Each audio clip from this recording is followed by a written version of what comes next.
Should be on.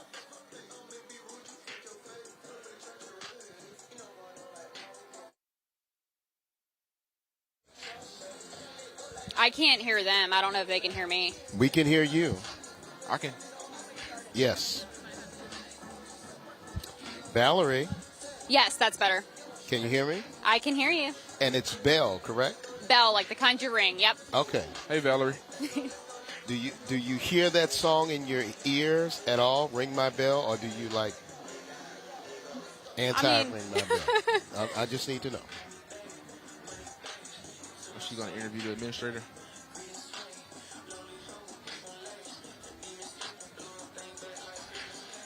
Okay, cool. We have about 8 minutes, so we could just hang out. Absolutely. I feel like I saw her before. Just get time to think about what I want to say. How long you been the principal This for? is my third year. Oh, okay. Were you somewhere beforehand, or you look kind of young? So. Yeah, I was. I was Okay. middle school principal for a year, and then I was assistant principal at Clay Chalmers High School for 4 Oh, years. okay. So, and then I taught here actually at the middle school for 10 years, private teacher. So, What'd you teach? What did I teach? Social studies. Oh, okay. So it's kind of like a full circle moment. I kind of took a loop back. Yeah. So it's kind of cool. All right. It's a lot of fun. Miss Bell. You live around here? Helena. What was that? Helena. Oh, okay. So A little bit of a drive. it's about 15, 20 minutes. It's not too bad. It's not bad. I was driving 45 minutes, so 15 Okay. to 20 minutes is like Yeah, It's a little nice. bit better. a little better. So it's not bad at all.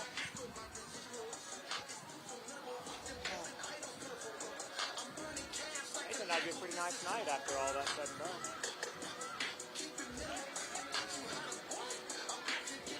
Thunder, Yeah, it was lightning, just so rain, rainbows It was was our just so pregame entertainment.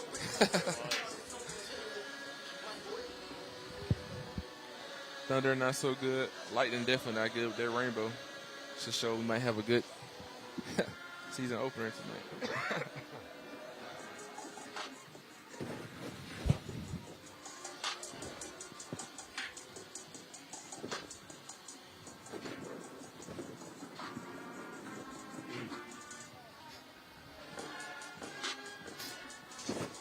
It's starting to get hot. I put all my rain gear on and then it stopped. I was like, go figure.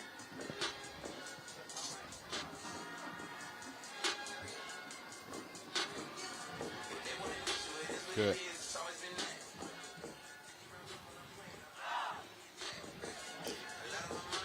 What happened to our guys from Oregon? It'd be nice to have the first game. It is. Home games are worse. Road games aren't on while we're But I got a great team here. Great coach. You're trying to make He's still here? How's the team looking this year? I think we're going to be pretty good.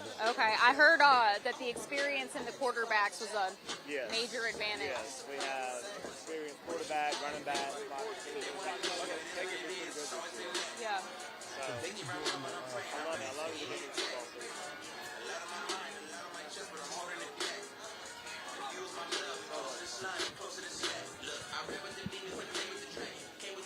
Hoping we'll still get a decent crowd tonight. I hope the rain didn't push too many people away.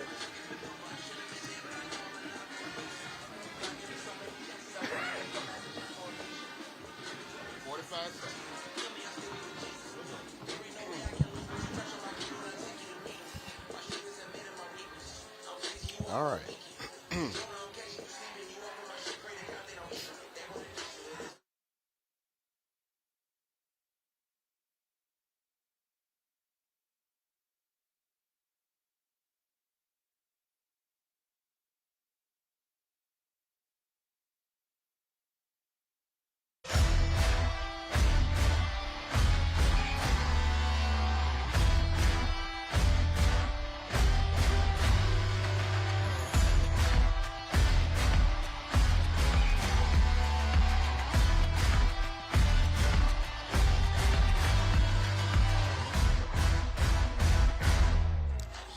Thunder, lightning, rainbow, and rains was our pregame entertainment here in McCalla, Alabama at McAdory High School Football Stadium as Drummond Company Friday Night Rivals presented by Tamron Hyundai Hoover presents McAdory Yellow Jackets hosting the Pleasant Grove Spartans. Hello, everybody. I'm James Verrett, and welcome to another year of Friday Night Rivals. Joining me now, R.J. Burns. Welcome to the team, and it's happy to have you here. Thank you, Mr. James. I'm excited for another season opener Friday Night Football. Looking forward to the energy, looking forward to the crowd, and for some great football. That's the most important thing I really want to see in tonight's matchup. You played offense and defensive line for Winterboro. You also were part of 2 SEC championships at the University of Alabama. How does it feel to come back to a high school and watch the younger players try to develop and go where you've gone? It feels really good. Obviously, it's a different transition, but you never can forget where you came from. Before I went to Alabama, it was a high school football. So I'm really excited to be part of the Friday Night Rivals, come back and watch some good high school football. And eventually these guys will play college football one day as well. So just seeing both teams and all the talent that's going to display tonight. All right, for our homestanding McAdory Yellow Jackets, they're coming in with one of their best records that they had last year. And Coach Holmes says that with a lot of returning starters on offense, he's expecting them to play tough. I think that's the most important thing. You know, this team can be a very good team. They have to be tough, but they also have to be very physical. So, and it's a good thing when you have experience and everybody coming back to the team. So just want to look forward to what Coach Holmes and his staff has to bring for this year's team compared to last year's team. Very excited to see the new changes, the new everything that can go on with the new system. So just very excited to see what's going to take place tonight with coaching this team for 2025. All right, let's take a look at our Tamron Hyundai Hoover keys to the game. And remember, Tamron Hyundai Hoover, where you're going to love the way you're treated. Well, for McAdory, the keys to the game is playing their style of football. As we stated earlier, they have a very experienced quarterback coming back, a very experienced running back, and they also have their top receiver coming back. So don't change nothing up. Don't try to do nothing different, but just play your style of football. And you also need to be very physical. The thing I like about this football, this season opener, you can kind of see where you're at and where you stand at. So this is a good test opener. And for Pleasant Grove, the keys to the game is to responding to adversity.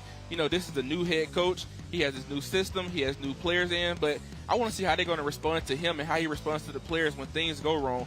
And you also want to be very aggressive versus a good 6A football team in McAdory High School. So this is a very exciting matchup tonight. And our keys to the game brought to you by Tamron Hyundai Hoover. Now, you're talking about Pleasant Grove. Daryl Fuquay is the new head coach. Not only is it a new head coach, new staff, but they also have a new quarterback. So we're expecting a lot of new things coming from the Spartans. Yes, a new quarterback. So sometimes the thing about a new quarterback is how are your players going to respond to you? So I want to see how the receivers are going to respond to him, how is his coaching staff going to respond to him, and how he responds to what gets thrown to him tonight. Will he respond well to adversity? Will he throw in the towel, or will he just continue to play football and do what football players do? They play football. That's all I want to see him do tonight.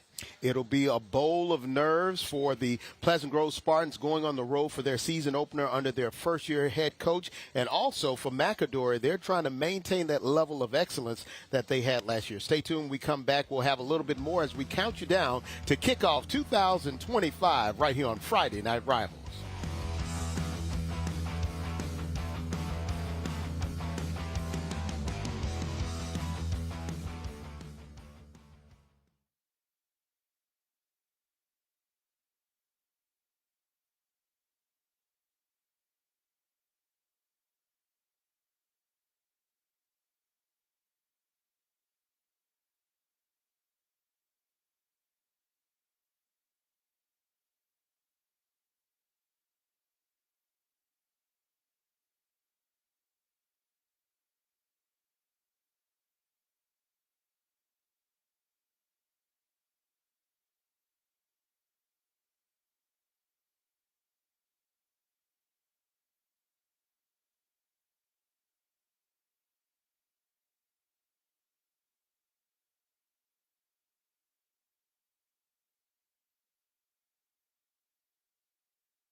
Welcome back to Drummond Company Friday Night Rivals, presented by Tamron Hyundai Hoover.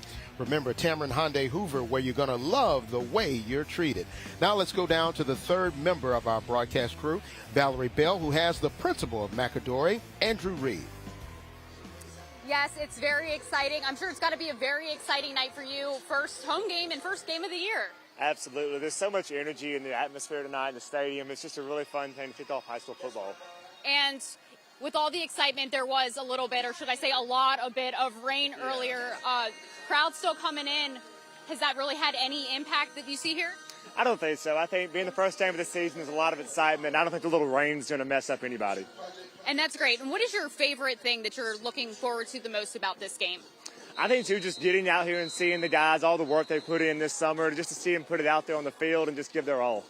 And anything that we should be looking out for on the field, anything that's caught your attention with these players? Yeah, we got a lot of experience coming back this year, and so I really feel like those guys really want to prove how much they've worked and how well they're going to do. And how is that translating into the school year? I mean, we've got a lot of other, people here, students, parents, people in the community, as well as, we can't forget the band, cheerleaders, and all of that as well. Yeah, Friday nights here is not just about football. It's about the whole community. Everybody comes out to a Friday night game because they want to see and be a part of something really fun. So we're really excited for that. And today, when you were in school walking around, what was the atmosphere like in the classrooms and in the hallways? What kinds of things did you hear? Oh, there's so much energy on a Friday. The kids just are so excited for the games. And so just going around the classroom, feeling the enthusiasm, it's nothing better as a principal to see. And as the principal, how excited are you? Oh, I love Friday nights. Friday nights are my favorites, and I love these times. And what about looking forward to the school year? What are you expecting for this season in general for the Yellow Jackets? I think we got a great season this year. I think we're going to have a really good chance to make an impact. And like I said, these coaches and players worked so hard. I'm just excited to see them put it all out there. And as we're getting ready and you're seeing them warm up, they look pretty good out here. Yeah, they're looking really good. I'm watching those jerseys a whole lot. I'm really excited. And from watching them practice and get ready, is there anyone in particular, any player that you've seen that's really stood out to you personally? Yeah, quarterback Justin Patton. He's a returning quarterback. He had a really good season last year. I feel like he's had a chance to really lead the team this year. Just excited to see what he can do. And it takes a lot of practice, both on and off the field. Tell us a little bit about the preparations that have been underway for this team over the summer and as we started back to school. A lot of people don't see what happens in the summer. They think it's just they come out, but they work all summer. They're here all day, just, working as a team, bonding. And so, like I said, it's just great to see all that hard work manifest itself into tonight. And with the coaches, have you had the chance to talk to them? How are they feeling going into tonight? The coaches have a lot of energy, which I think translates well to the kids. I know the coaches are excited. Coach Holmes is ready to go. The assistant coaches are ready, so we're just ready to kick it off. That's awesome. Thank you so much, Coach, and good luck. We're going to send things back over to you guys. All right. Thank you so very much, Ms. Bell and Principal Reed, for getting us ready as we count you down to kickoff 2025. Pleasant Grove Spartans taking on the home-standing McAdory Yellow Jackets. We'll have more coming up. Stay tuned.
Welcome back to Drum & Company Friday Night Rivals, presented by Tamron Hyundai Hoover, as we count you down to kickoff 2025. James Redd along with R.J. Burns.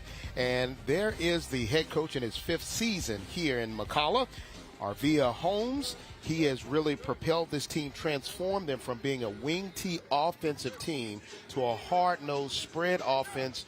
Really tough football team, RJ. Yes, really tough. And the thing about Coach Arvia, he talked about this week, he talked about how he want to hold his team to accountability.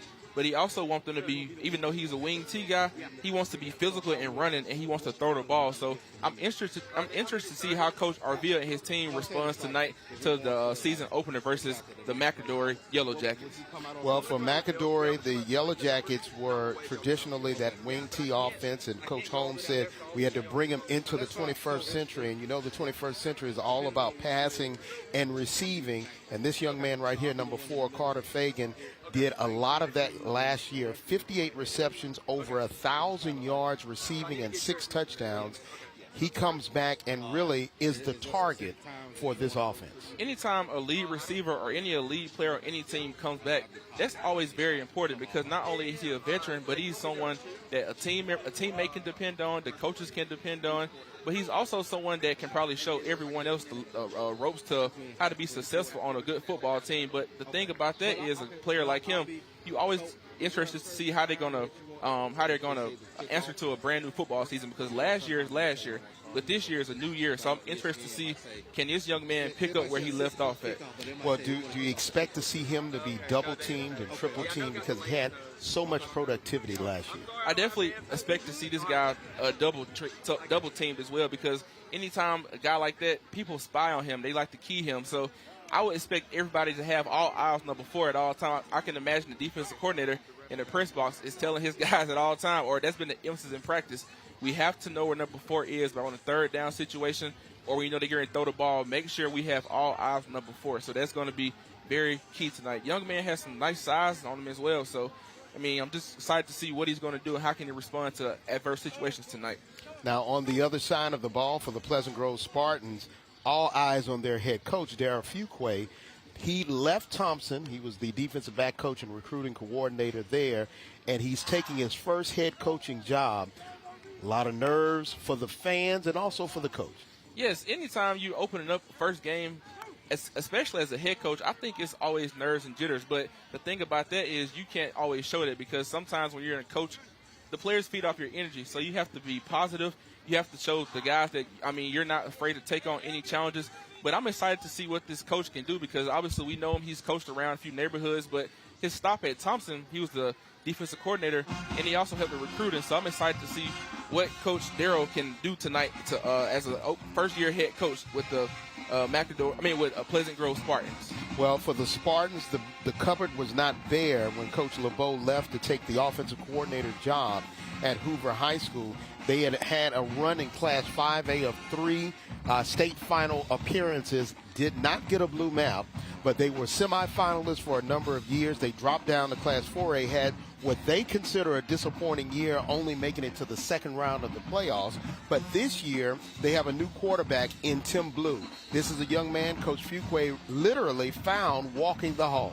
Yes, I think that is very important, because when a new coach come in, you want to make sure you keep everybody, but you also want to get new players and great players in your system. So I thought that was very important for the new coach to come in, and like you stated earlier, the former coach, he took this team to the playoffs. They didn't win a blue map, but they know this team knows what it takes to get back to that next level. So I think tonight you have to show the importance of what it's like, hard work, and also trying to help this new coach get to this new team. So I'm excited to see what this new quarterback can do. And for Tim Blue, this young man is a baseball player by trade, also played basketball for Pleasant Grove. And it was Coach Fuqua who talked to him and said, would you be interested in playing quarterback? He said, I hadn't done that in a long time, but yeah, I'll be interested. He went out in the spring, and they were able to work some things out. He earned the spot to become the starting quarterback, worked out this summer, and now it'll be a new quarterback, a new signal caller, new assistant coaches, new head coach. But that offensive defensive line will be there to protect him, and all of those guys came back from last year. Yes, I'm very excited about this new offensive defensive line because, as you stated, those are some big guys down there, but it all starts, as you know, football starts up front. It starts on the offensive line, starts on the defensive line. So it's all about protecting him, but this young man also has to have confidence. So we'll see how he responds tonight to adversity. Also, you mentioned he's a baseball player by trade. I think most of the time that's very important for a good quarterback because it teaches him how to have different throwing mechanics, different throwing forms. So that's very key for a good quarterback to not just play one sport, but play multiple sports. So I'm excited to see how this new offensive line can protect their new starting quarterback on tonight. All right, we're getting you closer to kickoff. When we come back, we'll have the coin toss, the Shops of Grand River coin toss, as the 2025 season is ready to kick off as the Spartans of Pleasant Grove take on the Yellow Jackets of McAdory right here on Friday Night Rivals. Stay tuned.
Welcome back to McCalla, Alabama at McCalla High School Football Stadium. Drummond Company Friday Night Rivals presented by Tamron Hyundai Hoover. James Redd along with R.J. Burns, and we have Valerie Bell on the sidelines. We had thunder, lightning, rainbow, rain, not in that particular order, but now we start to see some clearing skies. How does this delay affect a player before the start of the 2025 season? Well, I think as a player, it plays very key because you're supposed to start at a certain time, but it can be positive and it can be negative. But the positive upside to this is that you have more time to prepare. You have more time to go over plays. You have more time to talk with your coaches. But the negative downfall is that you're trying to always decide, when are we going to play? I mean, can I stay loose? Can I stay warm? But it's always very positive when you know exactly what to expect. And tonight, I think these guys knew it was going to be a weather delay. So with a season opener, I think that's very key because the coaches can reiterate what the team's supposed to do, what to expect, and what to learn. So I think that's always important for a player. We saw a lot of guys wearing their headphones. Before the rain, they were out on the field stretching and things of that nature. If this takes away from your routine, how do you alter that, especially when you're a young player trying to find your routine? Well, I think the thing about football and sports in general, although we are used to a routine, sometimes you have to adjust and overcome. You know, obviously having your headphones and music on, you might have to listen to more than one song multiple times or just do different things. But I think as a player, you want to be stuck in a routine, and you want to be stuck in a routine because sometimes certain players play better, sometimes they perform better. So I think, and you look at some of the great players, some of them have routines and everything. So I think having a routine like listening to music, stretching is always key to a very successful player, especially when they're trying to get locked in their zone. I think both teams want to be locked in, especially with it being a season opener, because this gives both teams an opportunity to set the tone versus tonight's matchup. For Coach Fuqua, I did ask him, does he have a ball of nerves, this being his first head coaching experience? And he was like, it's just the nerves of anything getting ready to start a new season. But he said once the whistle is blown, he's going to be ready to rock and roll. So it looks like his team, as far as their preparation, everybody's ready. He's trying to get them into a rhythm, trying to get them used to a new tradition. As you can see, they're huddling up and all those things. All of these things are new because they have a new coach, a new staff. Yeah, I think with him being a new head coach, obviously, with everything being new, this with him being the head coach is new. So he has to get into a rhythm. He has to find what works best for him as a head coach. But he also has to be successful and not let his team show that he's nervous and show that he's frightened or he's been tightened up. But I know as a player, when I played high school football, I wouldn't be nervous, but I could kind of feel coach's feeling. I would be kind of tight, be nervous. But when I got that that initial contact, I was ready to go. So I think once coach and his team open up on the first kickoff, once he kind of sees what's going on, he gets the vibes, he gets the feeling, everything. As you can see right now, he's shaking some of his players' hands. So I think once they know that he cares and he's ready to go, he'll be a little bit more loose, and the players will feed off his energy. Well, I hope he doesn't get hit. We don't want Coach Fuqua to get hit. Right. Yeah, we don't want the head coach to get hit. Maybe he'll definitely be nervous again for the next game. So hopefully coach can just relax a little bit. That's one of the things about being a player and a coach. You have to relax. You can't be tightened up. But because when you play a game of football, you're going to have mistakes. You're going to feel tight. But once you start playing and getting that rhythm, that'll make everything else go easier, because players are going to have anxiety. But you can't let the anxiety affect your play. All right, we're going to take a break. We come back, we'll get you ready for our coin toss and one step closer to kickoff 2025 Drummond Company Friday Night Rivals, presented by Tamron Hyundai Hoover. Stay tuned.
County squad tonight for Pleasant Grove, number 64, number 8, number 3. For McAdory, for tonight, number 6. For Glover, number 9, Justin.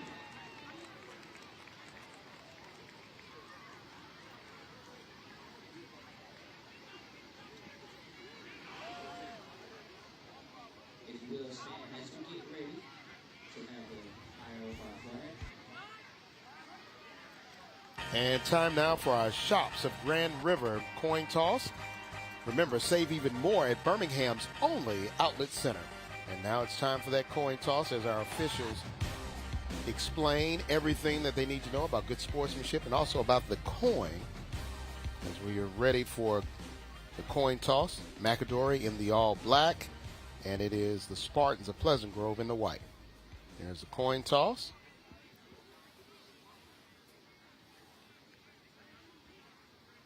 Looks like the Spartans have possibly won the toss. Let's see what happened.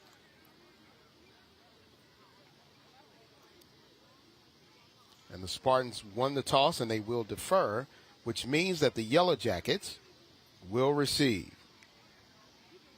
And sportsmanship all around as they shake hands.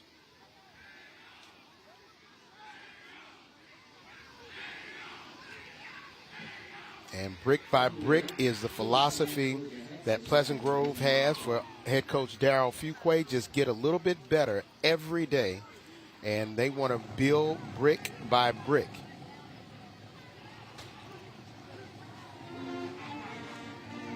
And we'll pause now for the national anthem.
And now it's time for the McAdory Yellow Jackets to take the field.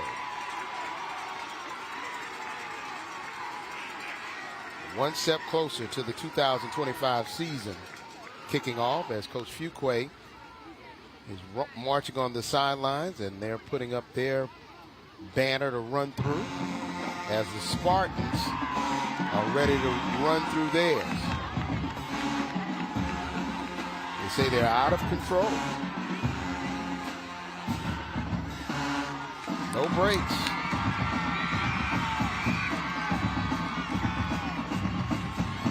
And I think they're ready to go. And the Spartans of Pleasant Grove have taken the field. I think that's a little tradition there. Yes, sir. As you can see, man, this team is hyped. They have energy. Number 55 is leading them to the sideline.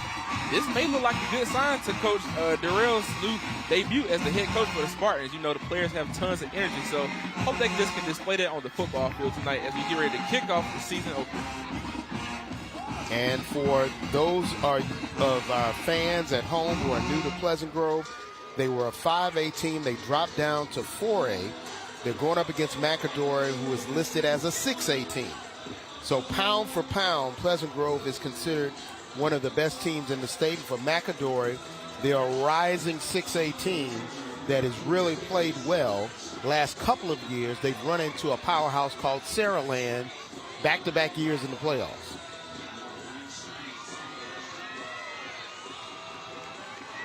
And now we're moments away from kickoff.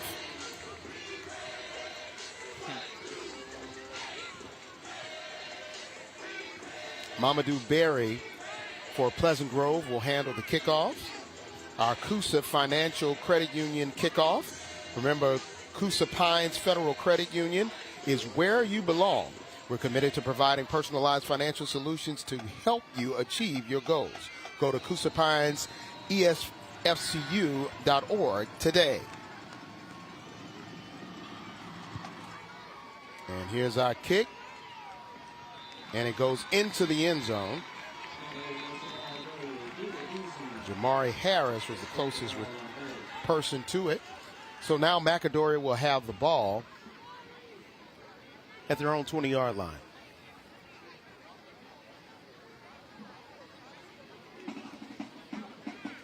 And here comes the defense. And let's take a look at that offense for McAdory. Justin Patton, great thrower last year, over 1,700 yards passing, and Carter Fagan over 1,000 yards receiving. Their running back core is outstanding also with Kawan Johnson and Darian Davis, but their wide receiving core is just as deadly. Yes, and as you said earlier, they have one of the best, if not the two of the best running backs in the state. So I'm excited to see what they come out with tonight, and I'm excited to see as well the leading receiver who off last year. So excited to see what they come out with and set the tone here. This very first drive is going to be very important as they get ready to begin the 2025 football season. All right, we've got a new wrinkle already. Rico Jemison coming in at quarterback. He was 3 for 3 last year, 39 yards passing. They'll hand the ball off. First play, big play for Kawan Johnson. This is a long one. Goes into Spartan territory. First play, 40-yard plus run for the Yellow Jackets. First play of the game, you like to see a great inside zone. This young man took the inside zone off on the left side of the football field, and he just kept breaking, and no one could seem to catch him. I mean, this young man, look at him. They had to fight to get him down, so that is a very explosive play for number one, Kawan Johnson on the first carry of the year.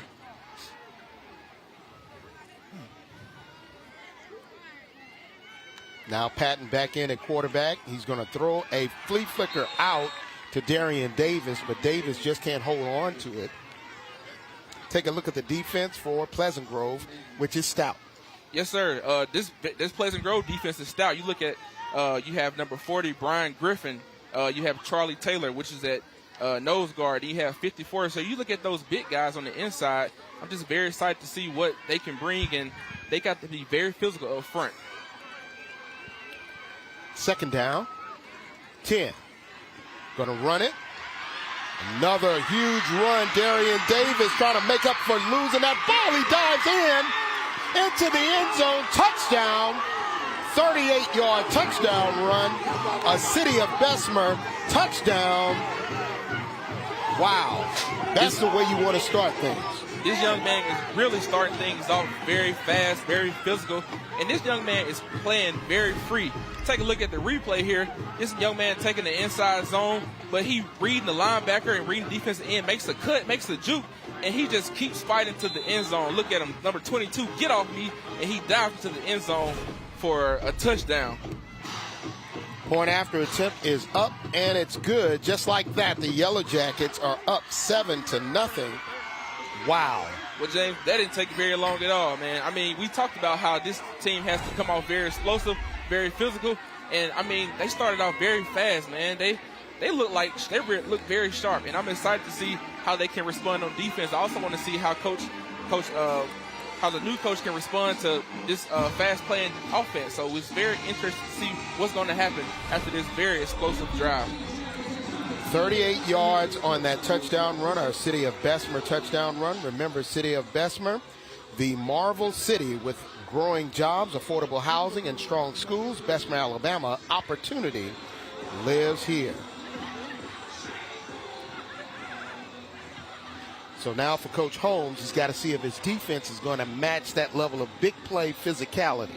And that's always a very important thing, because like we said earlier, team came out very fast, but you never know how the McAdory Yellow Jackets are going to respond. So Coach and his staff has to make sure that they're on top of their things in order to come out and be successful on defense as well. Alan Robles with the kickoff, another Coosa Pines Credit Union kickoff. Trying to get a long return. And a good positive return for the Spartans. And that's exactly how you want to respond. Good return there by Dejuan Tuggle. Let's take a look at our People's Bank of Alabama offensive starters for Pleasant Grove. And that's the new guy, number 3, Tim Blue. Yes, sir. Very interested to see how Tim Blue responds. His very first start, we mentioned earlier, is a baseball guy. The coach recruited him in the hallway. So I'm very interested to see how he's going to respond offensively and how he's going to get ready to lead this offense and see what can he do. Oh. Had some movement on the offensive line. That front is pretty stout. They're more tree stump. Average about 6'1", about 230, 240. It's always good to have.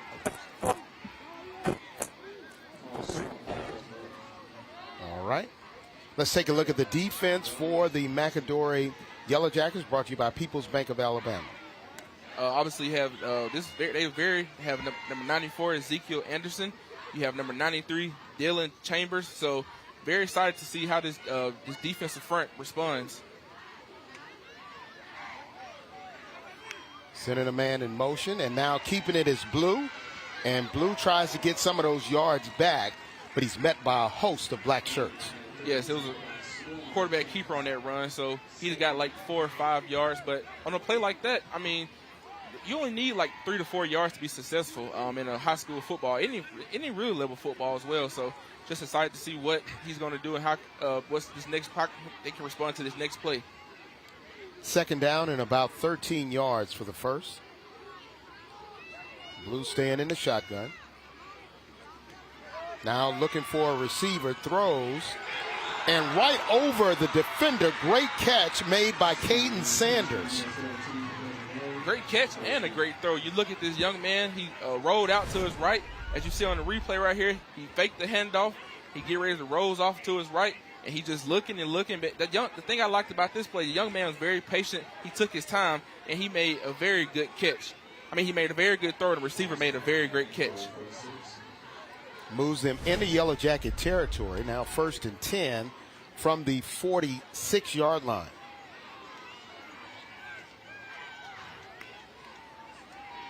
Blue looking to throw. Now they got a bubble screen. And that bubble is burst rather quickly. And that was a good tackle by Tyreek Bates. He plays that jack linebacker position. Yes, bubble screen. You know, on those type of plays, you want to get at least about 45 yards as a player. But at the same time, you can kind of pretty much tell when the bubble screen is going to be thrown, because you can see how the offensive line maybe an initial shock for like 1 or 2 seconds. They're trying to find everything downfield they can block for that receiver or that whoever catch the ball for great field position. And they didn't get many yards, but they will capitalize here on the next play. Less than 10 seconds left on the play clock. They need to try to get this play off. Jerome Reed in the backfield along with Blue.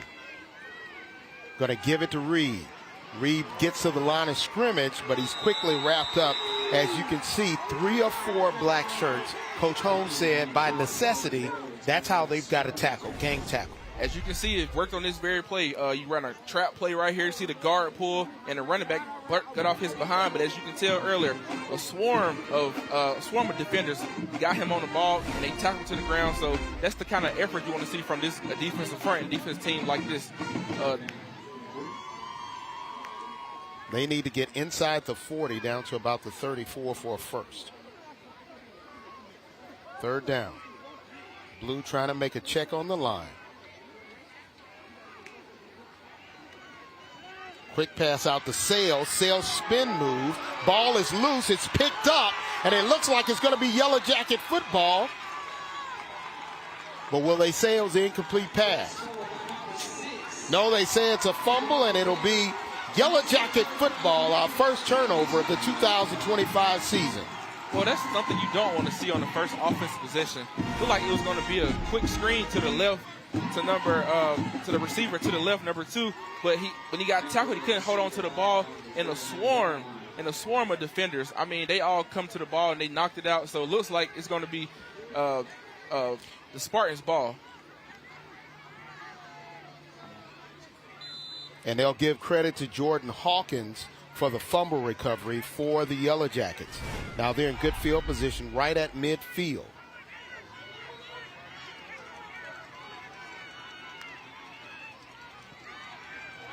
Handoff to Johnson. Johnson can't go anywhere fast, and the Spartan defense steps up early to make a play. Brandon Arnold, among others, there on the tackle. Like the Spartan defense read that pretty well. I mean, you didn't get any yards on that play, so that's kind of what you want to see from when you get a turnover. So like all the defenders was trying to get him down to the ground, but it worked out eventually. So that's what you want to see from the defense. So now second down and about 13 for the first. Patton going to try to run it, slides, gets back to the original line of scrimmage, but they'll say that he slid about 2 yards short of that mark, so it'll be third down and about 12. think that what makes a great quarterback, he didn't try to do too much, didn't try to do too little. He seen nothing was available and nothing was open, so he just went on and slid and lived for the next down. That's what you want to see in a great quarterback, know how to read the field and read what's going on.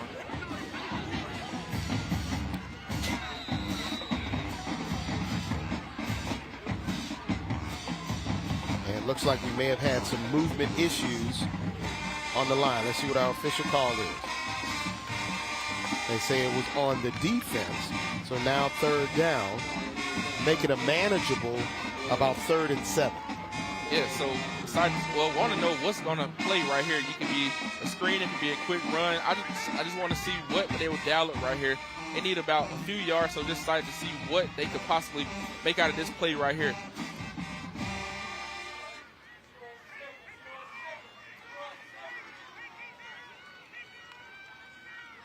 Patton with time, trying to find a bubble screen, but good job by Brandon Arnold to really smother the receiver that could have possibly gotten that screen. Yeah, really great coverage by Brandon Arnold. He sat there and read it well. He was patient with whatever came his way. As you can see right here, he reading it pretty well. He was all on him, so.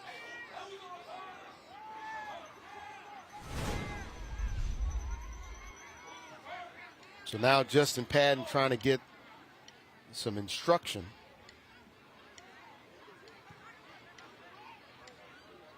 And now we're looking at 4th down. It looks like they're going to let the clock run out. Oh, they're going to hold it to 1 second and call a timeout. 7:52 left here in the opening quarter. We had fireworks before the game and thunder and lightning along with some rainbows and rain. We'll take a break with them. We come back. We'll see if McAdory can continue this drive. They came out on fire. Long runs to set up their first score. But right now, they're in a pickle as they lead 7-0. Stay tuned.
The McAdory student section. Oh, they're all wearing their leis and their luau attire. I don't know if today is Luau Friday, but they are definitely there. And they are, as they say, they're at the machine, the McAdory Yellow Jacket student body. 4th down. Now timeout called by Darryl Fuqua and Pleasant Grove.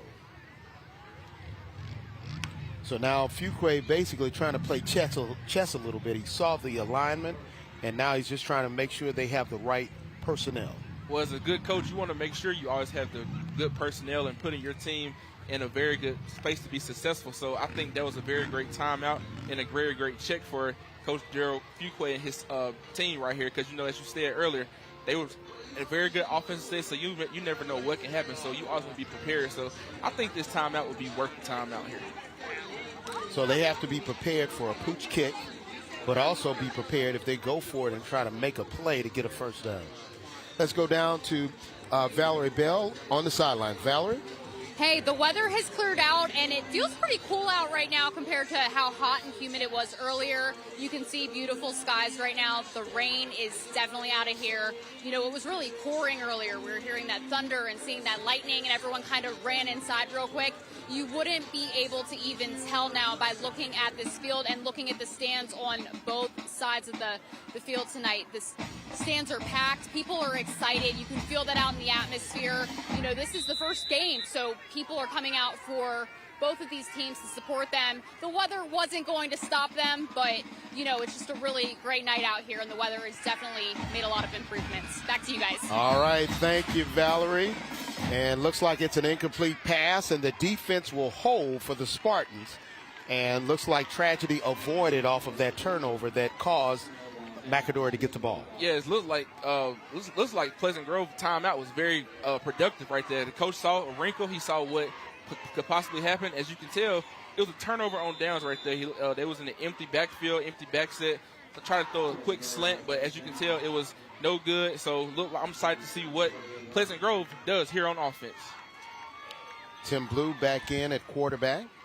His first year as a starter, the senior, also a baseball player.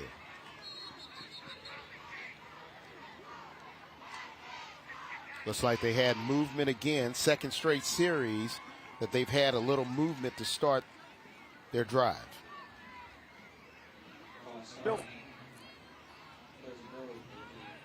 So when you have these instances where you're, instead of starting 1st and 10, you're 1st and 15, how does that hurt an offense, and how does it help a defense for Coach Holmes? Well, it gives the defense definitely momentum because, like you said, you can't afford to keep shooting yourself in the foot as an offense.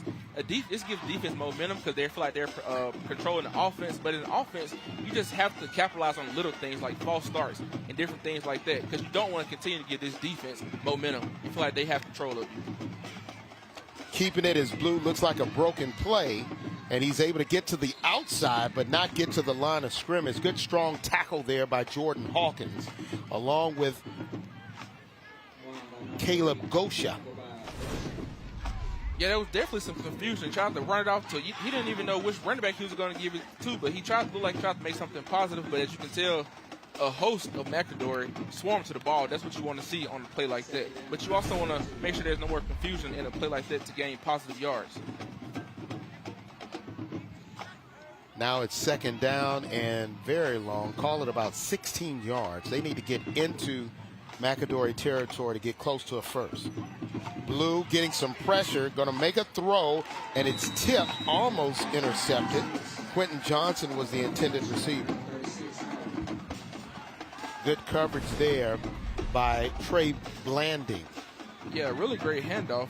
Trying to figure out what he could do downfield. Really, the good ball, the receiver just couldn't hold on to it. But as always, live for another day. There was no interceptions. There was no fumbles. But you have to be very confident, be very patient back here. And I believe his offensive line is giving him some time. Just have to know what you want to do in situations like that.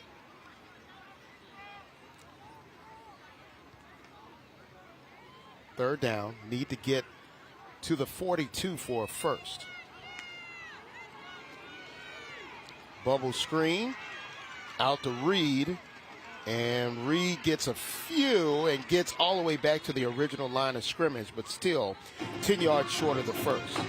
Yeah, I mean, on those type of plays, it's always designed to get yards, but it's seeming like they can't hardly get anything going. And, you know, you have to be very patient. And as you can tell, the defense is all over this football, and they have great eyes. They're very patient, and everybody is swarming to the ball. Everybody is on one accord. So you have to just keep doing that. But this McAdory team has to get something going here pretty soon. Still in the opening quarter, less than 7 minutes to play. They're trying to get personnel off for McAdory. It's a punting situation as Mamadou Berry is back to punt the ball for the Spartans.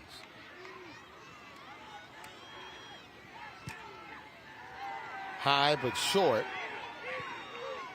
It will take a Spartan bounce, and it'll be down right at about the 27, 28-yard line. Yeah, the coach was letting him know, telling everybody to Peter. That means basically everyone get away from the football. In a high kick like that, you don't want it to hit anybody's helmets. You don't want it to hit any of your players. So in an instance like that, you always want to yell Peter, and everybody needs to be aware and be active. But most important, you need to know what Peter means. There you go. Less than 6 minutes to play here in the opening quarter. Now another drive for the Yellow Jackets. They were spectacular for their first drive. And then they sort of sputtered in their following drives. And looks like this is a water timeout, or as we like to call it, a Salvatore's pizza break. It's time for that Salvatore's pizza break with 4 convenient locations in the Birmingham area. If you mention Friday Night Rivals, you can get 10% off of your order. Salvatore's Pizza. And this is our Salvatore pizza break. These water breaks, I would say, is a new phenomenon within the last 10 years of high school football, just to make sure everybody stays hydrated. Yes, I think that is a very key thing that has happened for high school football, because it's obviously fresh in the football season, but that's why you train in hot days. You get ready for these days, but at the same time, you want to make sure everybody is hydrated. You don't want anybody to start cramping, but most of all, you want to make sure both teams are still refreshed and ready to go. So I think this new water break thing in the high school football arena has really been very, very beneficial to both teams. What was your go-to hydration when you were in school? When I was in high school, I had to have water, but I also had to have some Gatorade. Good Gatorade always got me going. It made me feel refreshed. Okay, pickle juice. Yes, sir. Always pickle juice. All right, quick pass out, and able to hold on to the football is Carter Fagan for his first reception of the year. This young man had over 1,000 yards receiving, and he expects to get a lot of attention this year. Yes, quick screen. You see Carter Fagan right here. He maybe got like 3 or 2 yards, but at the end of the day, you want to know where this young man's on the football field at all time. And I think there was a good coverage for them to point out where this young man was at, and you can tell it resulted in the last play. 5 yards on the reception. 2nd and 5. Patton, quick pass, reception again. And there's that young man again, Mr. Fagan. And he has enough for a first down, and they'll be able to move the chains. His second reception. So I wonder right here, a good player, you want to get a good player in a great rhythm. So I wonder, could this be a rhythm they're trying to get this young man into with quick, short passes? And you have to stay tuned to see what he can do more, and just see what he adjusts to and how the defense covers him from this going on forward. From the 35, trying to keep it on the ground. Good spin move, able to turn nothing into something, is Agent Zero, Darian Davis. Agent Zero, this young man is doing everything tonight. As you can see right here on this drive, he's reading the guard and tackle, whatever they does. He's trucks one defender, and he gets a few more yards. So as a good running back, you don't have to get 20 to 15 yards every single play. You just need like 3 and 4 or 5 or 6 yards on each possession, and that will get you to where you need to go. You don't need these big yards and big plays. 2nd down and short now for the Yellow Jackets. Patton going to keep it. Oh, and throw. Nice throw. Looking for Fagan, but Fagan falling, unable to hold on to the football. It was a really nice setup design. Throw football pass. I mean, you see right here, it was right there. It was open, but he slipped. He got a tip on it. Number 19 tipped that defender. That's great hands and a good defensive player. Young man had his hands and ready to go. So we'll see how they can respond. And number 9, and this is how the offense can respond to this. Good play by the Spartan defense. So now 3rd and 2. They're going to keep it on the ground and get some more and some more and some more and some more. Quan Johnson into the red zone. What a run by Mr. Johnson. Quan Johnson, this young man stayed patient. He read the defense pretty well. I mean, this young man has been phenomenal. Look at this play right here. You see the guard pulling. You see one of the lead running backs pulling, and this young man just has space and space. He runs so hard. Look at him picking his legs up and putting his arms back down. That's what you want to see in a very powerful running back. Great job by Mr. Twan. And this is our Salvatore's, and this is Window World Red Zone. Going inside and getting close and trying to push his way to the goal line is Darian Davis. He's in that Window World Red Zone. Enhance your home with Window World of Central Alabama. Whether you're upgrading your forever home, building your dream home.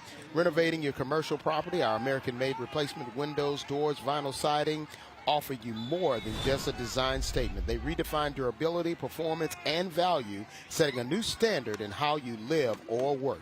Trying to go from 1 yard out, and it's a touchdown, a City of Bessemer touchdown, the second of the day for the Yellow Jackets. The Yellow Jackets, man, they're just finding their rhythm, finding what works for them. And right now, the running game is working for them. And you don't have to do everything that's going to not work for you. You know, you're not throwing the ball, you're throwing the ball, but you're making most of your bread and money off running. Look at this play design. Like, nice by the Yellow Jackets. I mean, look at this play. Guy just walked in, and they're feeling themselves right now. They have a great rhythm going on right now. So the McAdory has to respond. It has to respond quickly for this game gets really bad. And they're having another one going for 2 into the end zone, and it is a score. And that was Corey Taylor. The 2-point conversion is good. And let's take another look at the City of Bessemer touchdown by Darian Davis. James, very patient. I mean, this team is setting the tone the right way. That's what you want to see in a team like this who's running the ball, being patient. Everything is working, and it's being effective. And this team is just really setting the tone right here in this 2-point conversion. Look at this, man. Just walked right in, very confident. And they're just feeling themselves. They have a good rhythm going. That's what you want to see in a good offensive team. So now for Coach Fuqua, they've got a 15-point deficit with 3:24 left here in the opening quarter. His first opportunity as a head coach. But remember, they're a 4A school going up against a 6A school. Yeah, so this is really great competition for them. But Coach Fuqua has to find something that his team can do very good and do very well and respond in a way that is going to get them at least. Here's another Coosa Pines Federal Credit Union kickoff. And now the Spartans trying to work themselves out of the end zone, and they do. Another good return.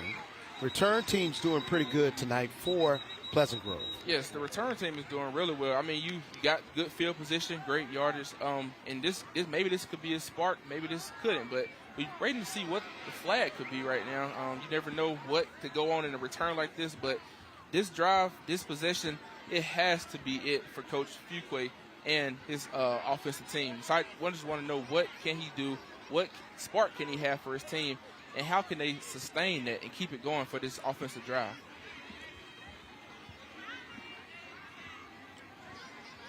So now let's see what the Spartans can do. Tim Blue working out of a 15-point hole. They did have a flag, which will move them back a little further, so they'll be inside their 20 at about the 11-yard line. Still staying with the spread offense. Now keeping it on the ground, trying to find some positive yards. Able to get a little something, and that was James Whitaker on the carry. Just a freshman at 5'7", 155. Yes, as a freshman, but this young man, he can do some good things, and obviously that drive didn't get him as much as he probably would have wanted to, but that's just a start to see what this possession and what this drive will look like. So I'm excited to see what Tim Blue can do for his offense to get this possession going very fast and very smooth. So now second down, call it an 8. Keeping it on the ground again and moving the pile forward. Able to get about 1 or 2 yards. Sets up a manageable third down situation. That was Jerome Reed on the carry.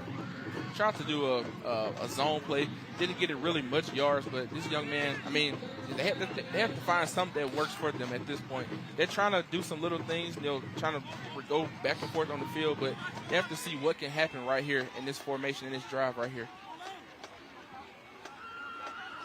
Third down, call it about 7 yards for a first. Got both running backs in the backfield, possibly to maximum protect. Blue with a flea flicker, trying to go around the other side. Here comes Peterson, Amari Peterson, and he gets enough for the first down.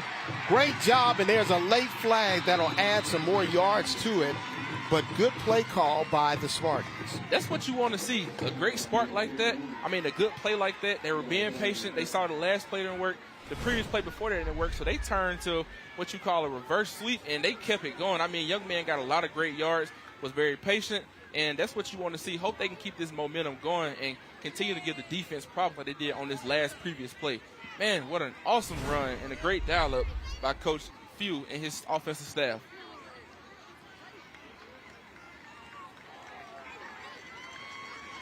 And it looks like it was a face mask that will move the Spartans into McAdory territory.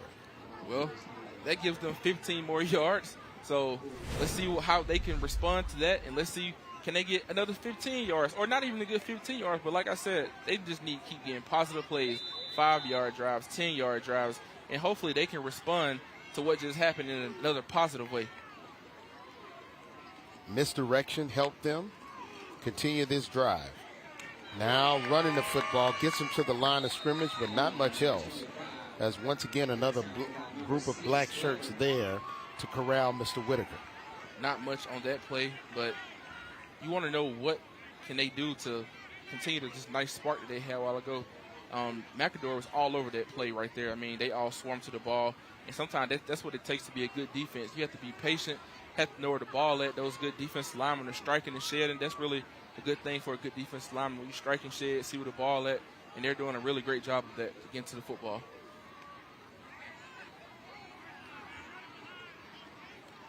Second down. One back in the backfield. Out here on the near side is Tuggle in the wide receiver spot. They're going to keep it on the ground. And a good tackle and really a good stand-up play there by the defensive front for McAdory. Yes, once again, they were all over that, but you want to see what's going on right here. They have right now flag down, so you want to know what's going on. We do have a flag on the play.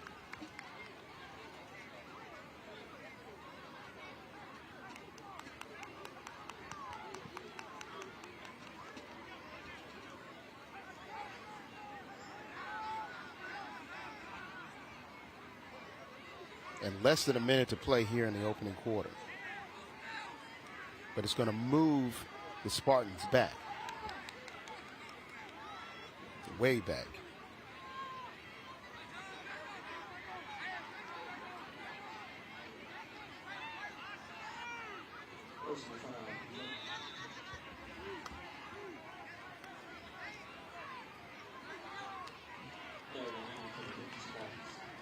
So now they're looking at third down and forever.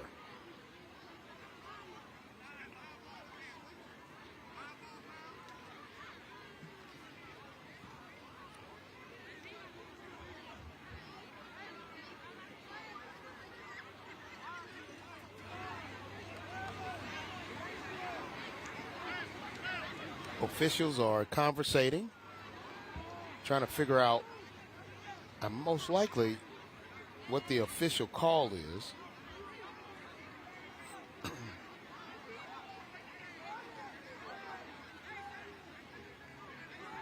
So now it's going to be second down. They're trying to make sure they had the right down.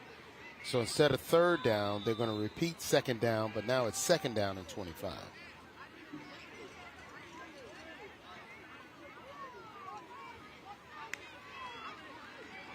Blue trying to make a throw, does.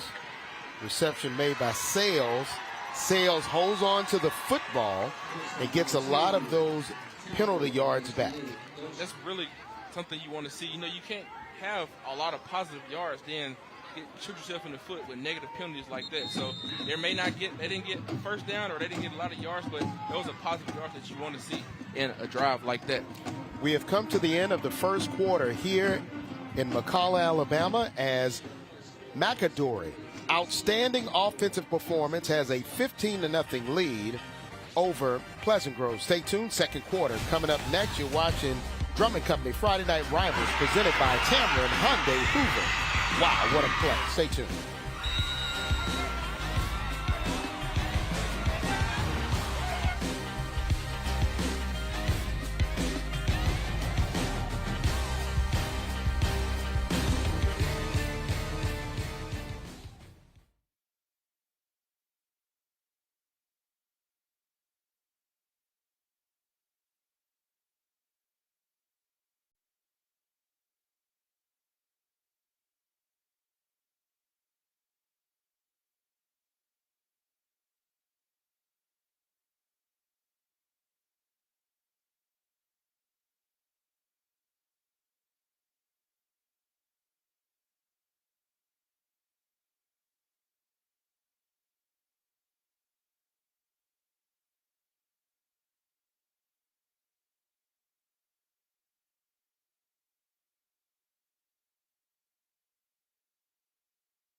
15 points scored by the Yellow Jackets of McAdory for their home opener against the Pleasant Grove Spartans, and new head coach Darryl Fuqua of the Spartans. So now 1st and 10 for the Spartans, trying to get on the scoreboard here. Tim Blue, their new quarterback, been on campus for his high school career, but his first year as a starter.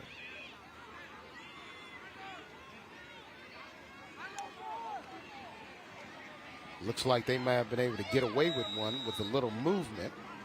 No call. And good carry there by James Whitaker. Getting some good positive yards on that play. As you said, they definitely got away with a quick movement, but they got the ball off, got it in a decent snap, and they got a few yards. Maybe they can help have this possession to help get them on the scoreboard quickly, as they have 0 points right now. Gain of 1, 2nd down and 9.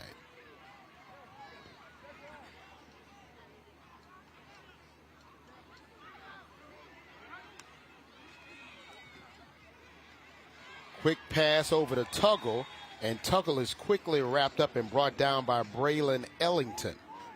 He plays that bandit back. Yes, that bandit back is very important, because at that position allows you to kind of see everything. It's kind of like a outside linebacker, so he was able to read that play and recognize what's going on.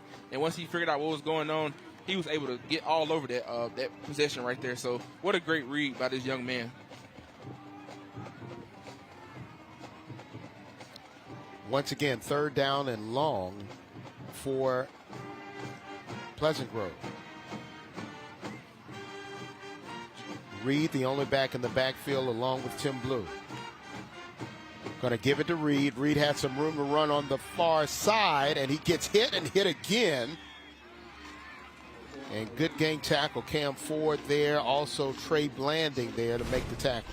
Well, yeah, James, one thing I noticed about this defense, man, they are very physical. They're flying to the football, and they're all over McAdory. So, I mean, they're all over Pleasant Grove, and that's very good for a good defensive team. You want to see them pursue to the ball, get to the ball, all hats to the ball, and that's one great thing that this defense is doing a very great job of.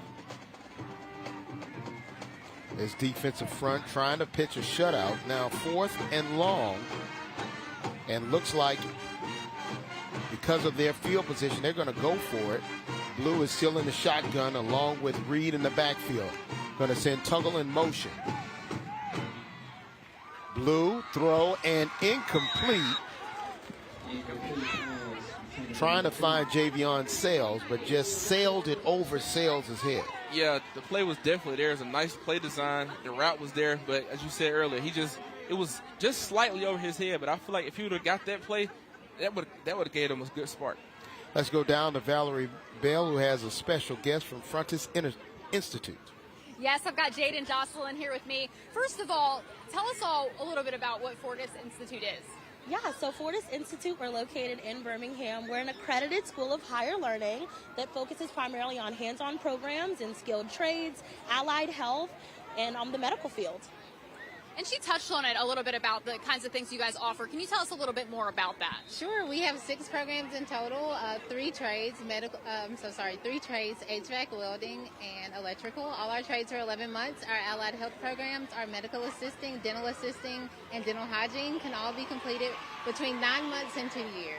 And I'm sure you guys get a lot of participation. I mean, these are all fields that are really in demand right now. Yeah, absolutely. I think the best thing about Fortis is that we focus on teaching essential trades, essential careers in allied health that helps with better job placement. Thank you so much, ladies. We appreciate you being here. We'll send it back over to you guys. All right. Thank you, Valerie, and thank you, Fortis Institute, one of our proud sponsors for Friday Night Rivals. And now McAdory trying to march down the field, and this time a good open field tackle made by Dominic Robinson for Pleasant Grove. Yeah, it looked like he tried to throw a route right there across the middle, but the defense read that play very well. He dropped back a little bit. His feet was right. He was patient, but they just couldn't make the completion, and number 8 took him down to the ground. A good form tackle. That's one of the great things you want to see in a defender. They can spot the ball, they can wrap up, but they also can finish through in a great form tackle, and that's what you just saw in this last play. Robinson, a 6'1", 190 senior, plays linebacker for Pleasant Grove. Second down and long. Quick pass, almost intercepted. Wow, Jamal Grace had it in his hands, just couldn't hold on to it. Jamal Grace, the big fella, man, if he would have caught that interception, I believe that would have gave them a great spark. They would have had great field position. He almost had it, but next time maybe he could just hold on right there to the ball. Look at this young man, great hands. Ooh, he almost had it.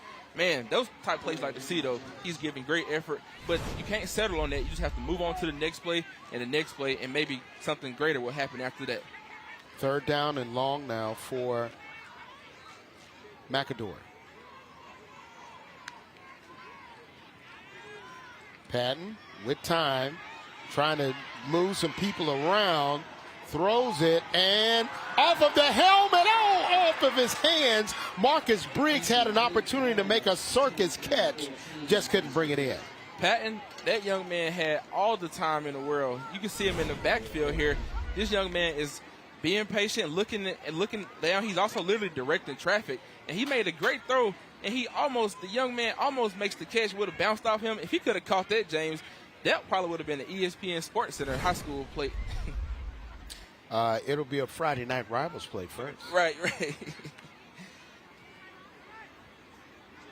Fourth down, punting situation now.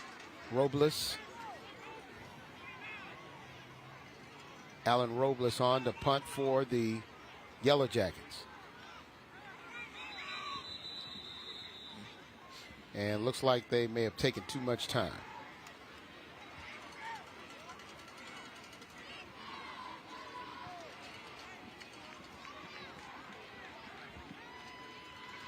That'll move them back 5 yards.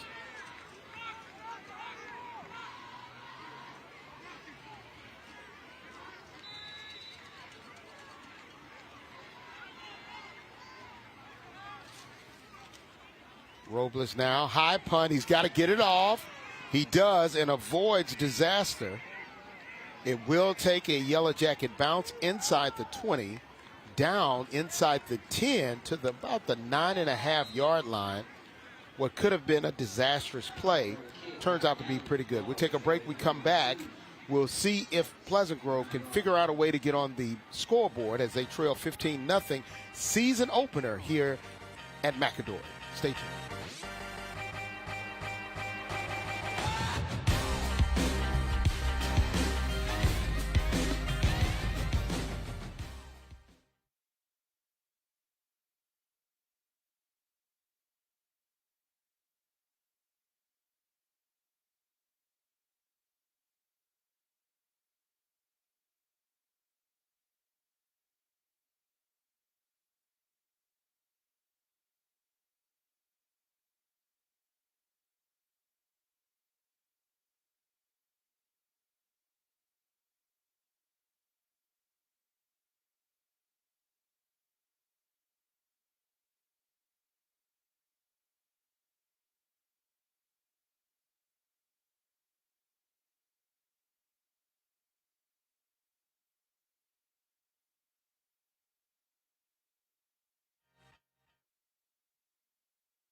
A lot of fans waited for the rain, thunder, and lightning to subside, and they finally returned out to McAdory Stadium right here in McCalla, Alabama.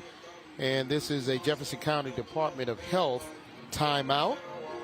And just remember, Jefferson County Department of Health is here to help you whenever you need it. And that timeout is brought to you by the OPI Rescue Alabama, part of the Jefferson County Department of Health. Remember that, OPI Rescue Alabama.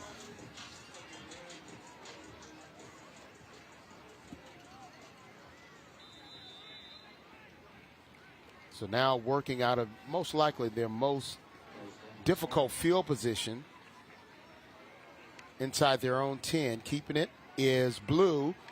Blue's going to run and slide. And being the baseball player, he knows how to slide a little bit. Yes, that sliding, it came right there. As you see right there, we talked about it earlier. That young man has to learn that in baseball. That was a perfect slide right there for the quarterback. and hopefully we can see more great things translate from baseball to the football field, but especially on this next possession here.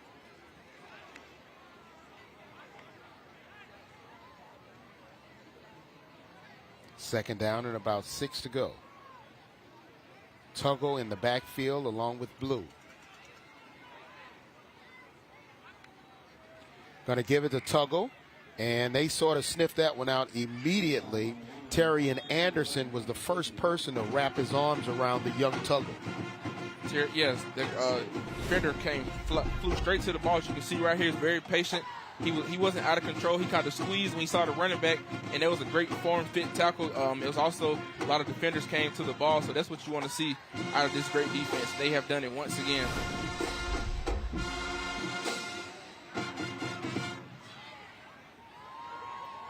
Trying to work from their own 9-yard line. They've been able to get close to the first down, but not surpass it. And now a good run, and this is close to a first down and more. And yes, he has it. A good run by James Whitaker. He's able to get a Salvatore's Pizza and Pasta first down. And remember, they have 4 locations: Hoover, downtown 280, and their new spot in Chelsea. Come try the authentic New York-style pizza today. Mention Friday Night Rivals and get 10% off. And he got almost 10 yards on that carry to get the first down. Yes, he hit the hole very hard right there, very powerful. That's what you want to see in a great running back who needs a spark. First down, James Reed. Nope, check that, Whitaker.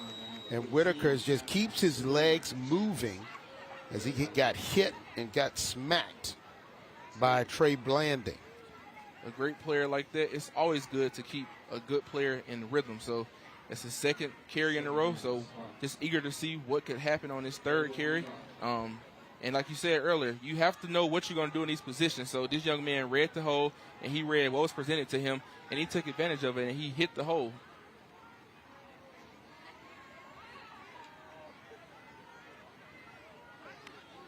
Going to give it. Keeping it is Blue. Good fake by Tim Blue. Good pursuit by McAdory, and they're able to finally bring him down.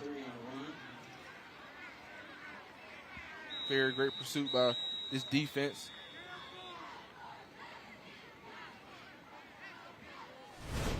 And let's take another look.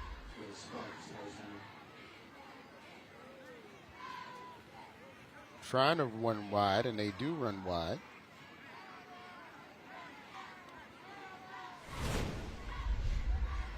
But we do have a player down.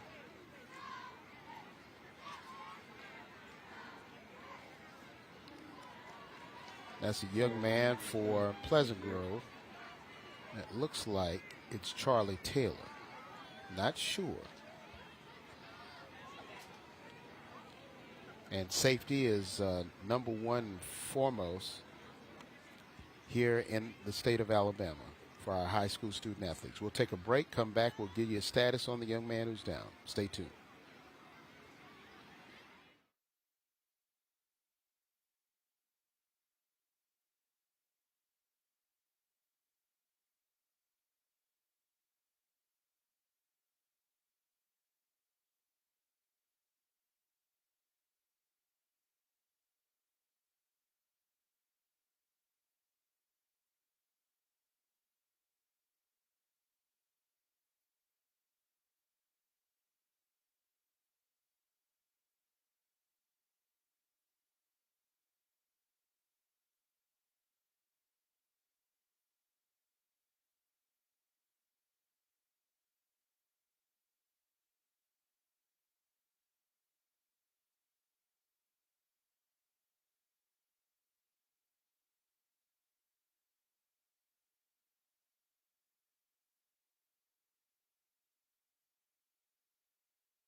Good news, the young man was able to leave on his own power. Hopefully he'll be okay. And now it'll be 1st and 10 for the Spartans from their own 36-yard line.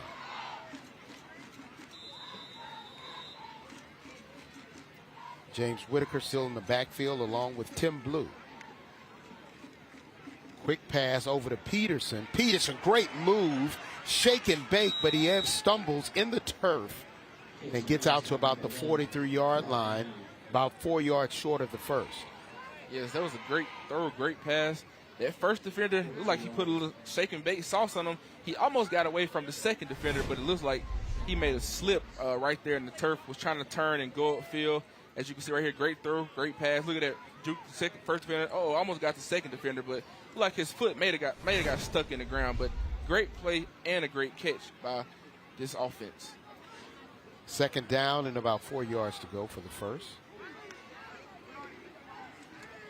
Going to keep it on the ground. Whitaker doesn't go anywhere fast. Once again, a host of black shirts right there to tackle him. Looks like this offensive line basically got stood up. I mean, if you want to stop this offense, defensive line really did their job in that play. Looked like they was able to strike and shed and see what was going on, and all eyes got to the ball. And that's what you want to see in a defense like this, especially when a team is trying to move the ball on you. So great job by this defense. Third down and 3. They need to get to about the 46-yard line for a first. Blue looking for a receiver, a little bit high, intended for Javion Sales. Just a tad high. Was really great executed play. This young man was patient. He's rolling out. He had his feet set. Ball just a little high, but it hit his hand, so maybe next time ball hits his hand, maybe he'll catch it. But really great play. The quarterback was patient. Really good design play, but just wasn't able to catch the football. Mamadou Berry to punt for the Spartans.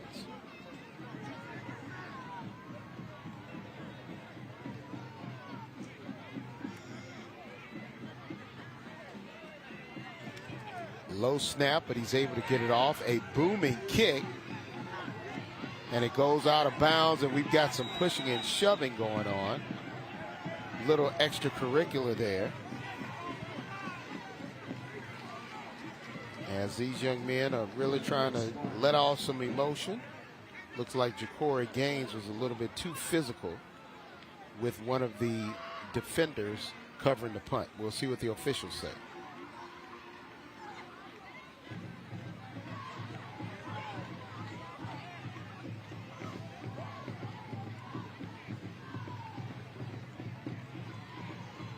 Now, they may be trying to decide, will it be offsetting penalties? Right. That's a good thing about this officiating crew. You never know who is on and what could happen. So, great time for them to discuss and see what's going on and see what they're going to do, whether they're going to charge it to both teams or, like you said, maybe offset.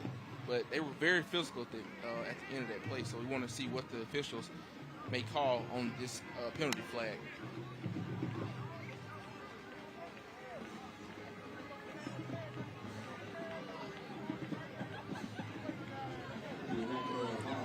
So it's a holding on McAdory. And first down.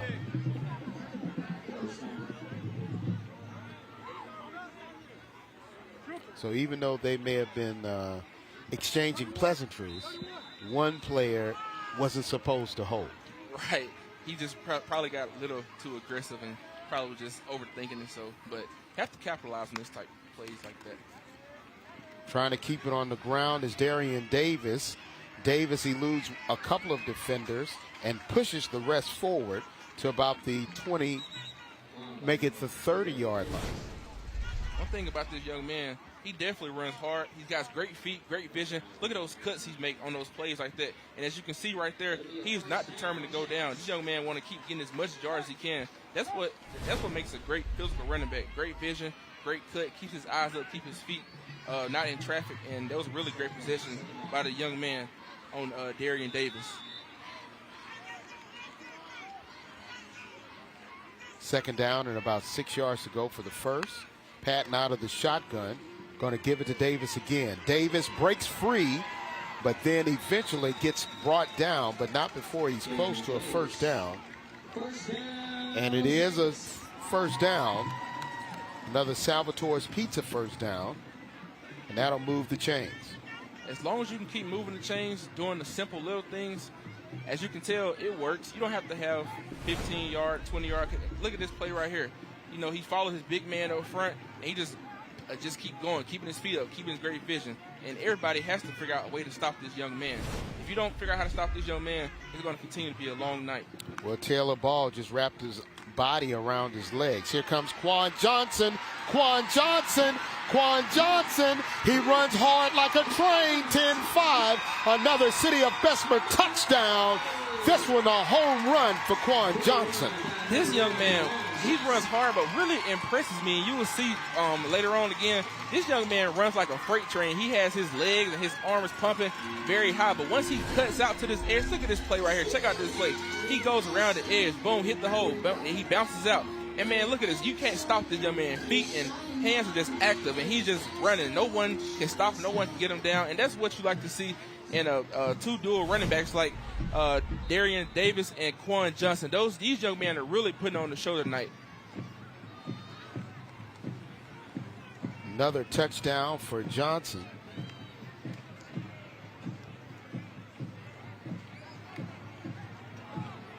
Point after attempt is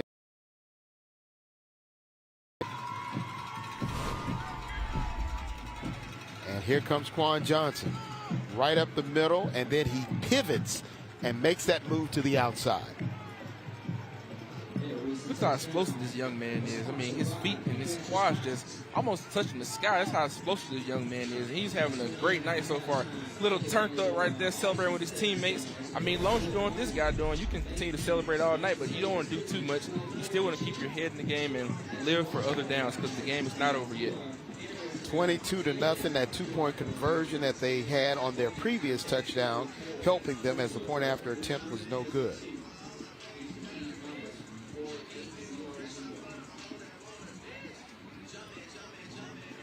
Robles on to kick for McAdory. This will be another Coosa Pines Federal Credit Union kickoff. Coosa Pines Federal Credit Union is where you belong. They're committed to providing personalized financial solutions to help you achieve your goals. This one on the ground. Up back will take it and get slammed right at the 30-yard line. Less than 4 minutes to play. And now if you're Pleasant Grove, you just want to try to find something that's consistent and positive. Yeah, at this point, I mean, at this point, you shouldn't even, you always want to look to score a touchdown, but you just want to find something that's going to work for your team and work for your players. You want to just continue to get positive yards, and you want to gain confidence because right now, this quarterback, this is his first game starting. This is Coach Daryl Fuquay first game as well, so you just want to have something that's going to put you in the best situation to gain positive yards, and you don't want to have silly penalties, and you don't want to just keep getting negative yards. First down from the 31. Keeping it on the ground.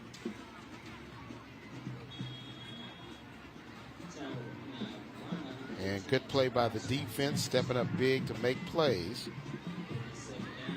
A little bit all over the place tonight. And we do have stoppage of play, may have a player down. But good tackle there made by Brooklyn Ward. Once again, the defense was all over that play.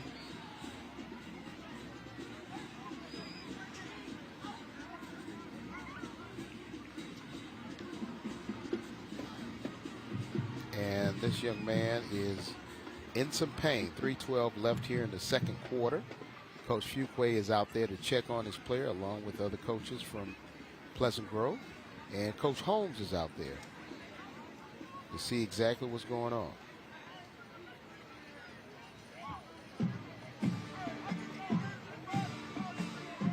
And for Tim Blue, I know he did not want this performance to dictate the way the rest of the season's going, but it's still early in this game.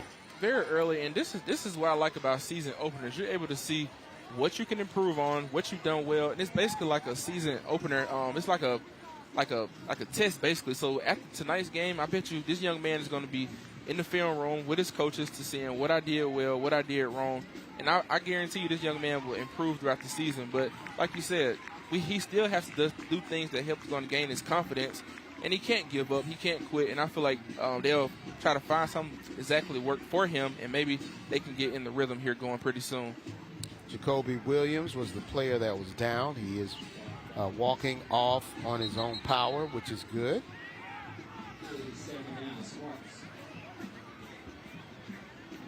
And Coach Fuqua got to make sure they get a replacement for him.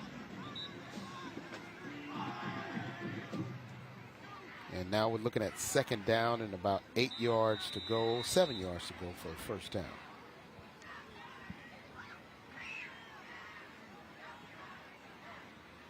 Clock continues to run. 13 seconds left on the play clock, so they're going to have to come out of that huddle really moving, or they're going to have to take a penalty. Calls that timeout. So now they're left with one timeout here in the first half. Have to be very smart with their timeouts. Like you said, they only have one more timeout left, and you still have 2 minutes and 50 seconds to play. So have to be very time manageable and be aware of the time and situations. And hopefully this timeout can spark at least something. We haven't seen nothing really all night. So hopefully this timeout that the coach is taking. Let's take another look at the touchdown. Our coach's call, ACT Equipment. ACT is a full line of retail service locations of Husqvarna handheld molds and other products. Let's take a look at it. Look at this run, this young man. I mean, he's got around the edge. Number one, he's just bucking and running to the end zone, and no one can stop him, no one can touch him, and he's just been doing that all night. But one thing I like about him, he's having fun, but he's running physical and he's running forward, but he's also locked into what the assignment has to be, and that's what you want to see on a great running back like that. You don't want them to ever get comfortable, complacent, but keep doing little things and keep providing that spark and that energy that you need for your team. And that's our coach call, ACT Equipment. They take trade-ins, they sell riding lawn equipment, tractors, compact construction equipment, and many things more.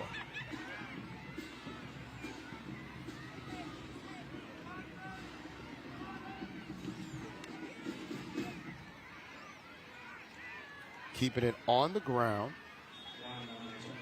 And that was Tuggle on the carry. And Tuggle able to get some positive yards, but brings up a fourth down situation with less than 3 minutes to play. One thing I noticed on this play, this defensive end, he read the guard and tackle when they pulled, and he rolled his hip, and he traced down that play. That's what you really want to see. Blue on fourth down, being chased. Got to get rid of the football, and does.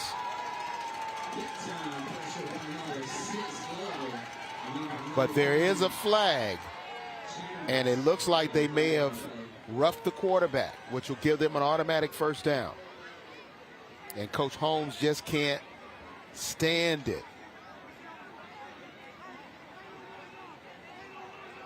Those type of plays have always been like one of the most controversial plays, because as you can see, he's gonna try to get rid of the football, but he's rolling out. But as soon as he gets to throw the football, see, he throw it now, but then the defender comes in and hit him. He touched him. So those all, yeah, he touched him. That's all you got to do, and good job by Tim Blue to sell it. He definitely sell it. And go to the ground. Yep, that's what you make of a good quarterback. He sold it. He got the 15-yard penalty. Hopefully they can capitalize off this play and try to get to the end zone. Even in the NFL, you see defenders actually holding the quarterback up. Yeah, I mean, because that's a great thing, because you hold them up. That's like protecting themselves. If they go to the ground, you're going to get the play. Salvatore's Pizza first down now into McAdory territory. Tim Blue gives him second life. Here comes Tuggle, and Tuggle is just thrown to the ground by Braylon Ellington. Plays that bandit back along with Ja'Cory Gaines. Little inside zone play there. Try to gain a little positive yards, and he got maybe 4 or 5 yards on this play, as you can see. But that's all you need, really, as a great running back. And he hit the hole. He did what he's supposed to do, and he gained some positive yards. Second down and 6. Tuggle still in the backfield along with Blue. Tuggle trying to get to the line of scrimmage and does, but doesn't go much further. Tyreek Bates is there to wrap him up. You can see the guard and tackle pull right here on this play. He follows his blockers, but it seemed like they just couldn't get to him quick enough, and they just swarmed the running back. Good thing about a play like that, a guard and a tackle double trap play, they have to get to the defenders. That's the whole point of them pulling. Once they pull and wrap, the running back can do what he's supposed to do and get a positive few yards, and that's the beauty about those type of plays. And it's 2025 football. Now it's time for our famous Smile Cam. Let's take a look at the Children's of Alabama Smile Cam. Children's of Alabama, all for your one. And there's some little kids. Oh, do we have a smile yet? We have somebody drinking something to stay cool. Ah, that's a pickle. I knew that. That's a pickle right there. Yes, a good pickle. And she's jamming. Came all the way from Pleasant Grove. She's grooving. She says, I'm not going to let the thunder and lightning and rain mess up my groove. And he's like, I'm just trying to jam a little bit. I'm not trying to be Lil Nas X. No, he's not. The jury's still out on him. Right, he's definitely not trying to be that, but he's just finding his groove, and he's just kind of out here enjoying the moment. Third down. Lil Nas had an episode in Los Angeles the other day. Throwing and almost picked off, but almost caught by Peterson. Yes.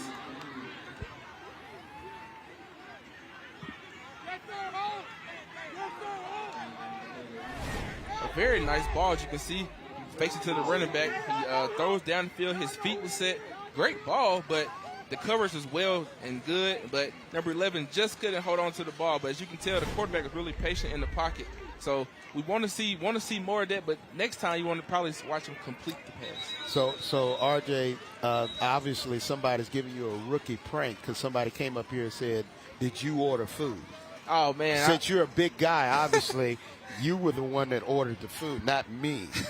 Well, I can't even DoorDash, so I don't know. Oh man, I'm just trying to learn the ropes from you. I don't think I ordered the food. Maybe somebody did prank it and say I ordered the food. Can people pocket dial by accident and order food? This is our Salvatore's Pizza Break. Remember, they have multiple locations: 280 Chelsea, downtown.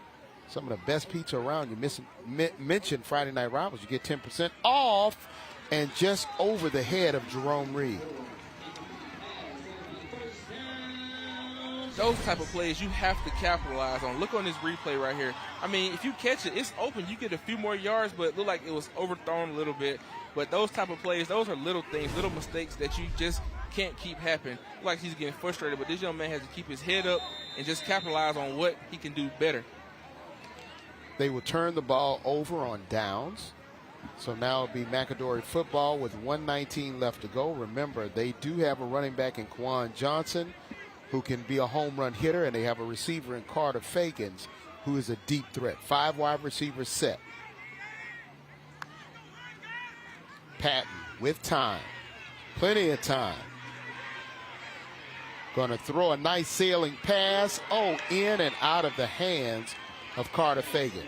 This young man had all the time in the world. Great protection from his offensive line. Couldn't really get an aggressive rush up front, but right here you see he has time for days. He could probably run. Look like he's directing a little traffic, and he great ball, just missed the receiver's hands, and we're looking forward to see what can happen next. But if you'd have caught that ball, that would have been another explosive play. How important is it for somebody like Carter Fagan to catch those kind of difficult balls? Man, I think a guy like him, it's probably not hard, but he probably don't miss too many footballs like this, so just have to see how can he respond. 2nd down and 10. Patton with plenty of time again. Watch out on the backside. He almost fell. Almost intercepted. Wow. What a good play by Zion Bolton of Pleasant Grove. James, you notice this young man, once he in a rush, once he in a hurry, he kind of likes to throw sidearm. I noticed that a few plays on him, but as like always, he had plenty of time. But you see the sidearm, he kind of got it out quickly.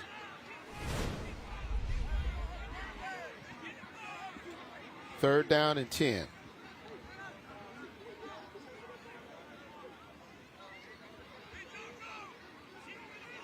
Minute and 1 second left to play here in the opening half. Pat's going to run it. And he slides down. Smart move by Patton. Very smart move by Patton. You know, you have to be smart. You don't have to try to do nothing particular fancy. Just go on and get down and live for another yard, live for another possession, and that's exactly what Patton did on this possession. We got a Jefferson County Department of Health timeout. And we're going on 4th down with 49 seconds left. And remember, Jefferson County Department of Health, this is a Oppie Rescue Alabama timeout. Remember, Jefferson County Department of Health, the Oppie Rescue Alabama. And remember, do you know how to recognize a person who may have an overdose? Or, learn how to save a life? Download the free Oppie Rescue AL app on your Apple device or your Google device. And that's OPI Rescue AL. I think they're talking about that Oppie pen. Oh, man. Hey, do you know anybody who probably uses Oppie pen? Yes, I do. Okay. And it's very important to them. All right, now 4th down and 2.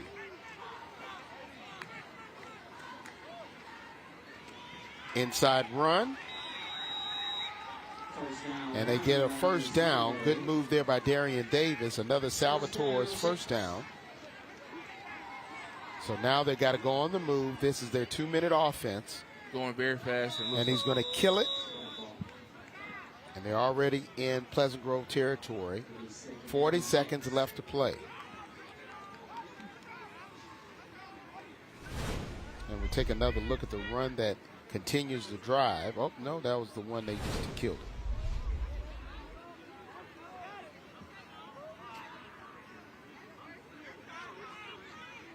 Second down and 10. Patton with plenty of time. And that'll be a flag. Fagan is knocked down. And that was Jacoby Jones. And I know he's just really hurting himself. Patton, this young man, he has had plenty of time in the backfield, man. I mean, he has all day to look and scan the field, direct traffic, do anything he may want to do. But this defensive line, this defensive front has to give some pressure, and they have to give something up front. 34 seconds left here in the opening half, and Coach Fuqua working from a 22-point deficit, trying to stop the momentum of McAdory and Coach Holmes.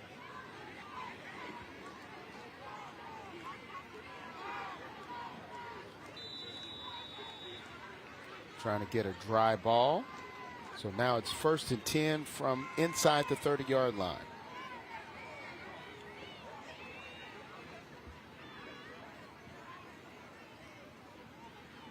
Less than 10 seconds left on the play clock. They've got to make a call.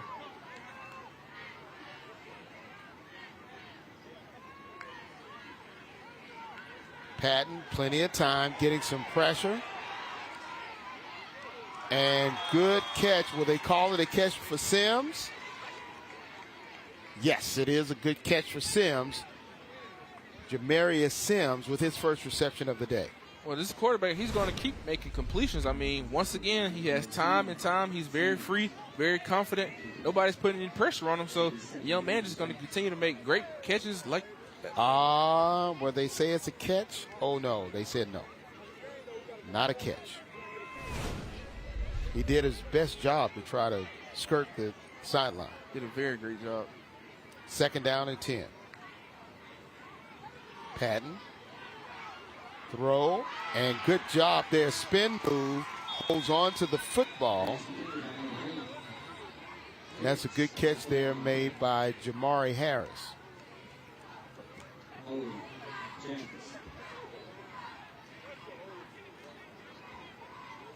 But a flag, and this may be coming back.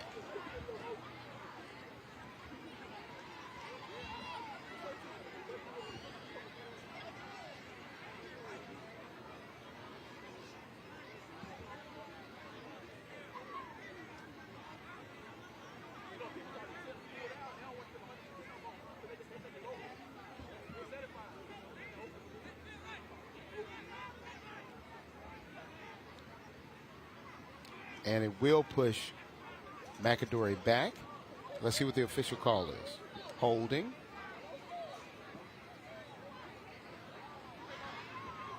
So they will get the redo to the down, but they do lose yards. Yes, and these type of penalties, you don't want to have what they call drive stoppers. You have 19 seconds left to play to the half, and you don't want to do anything that's going to penalize you or stop you from finishing a drive off strong. Patton getting some pressure. He eludes the defenders, got plenty of room to run another flag, and throws an incomplete pass. Looks like that could be another holding penalty with 5 seconds left here in the first half. Yeah, they're really just shooting themselves in the foot with these silly holding penalties. I mean, you never know what the penalty could be, but at the same time, you don't want to have negative penalties on trying to finish a good positive drive like this. So you have to be very careful of these mental penalties and whatever they're got going on the football field right now.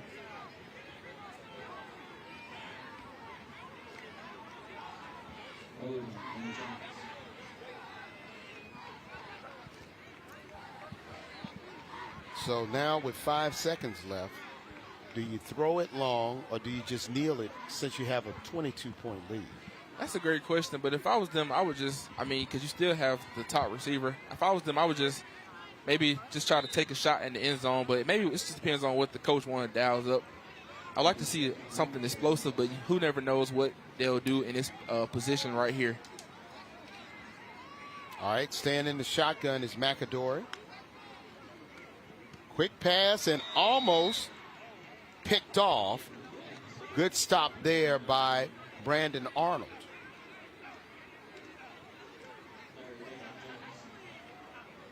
Two seconds left.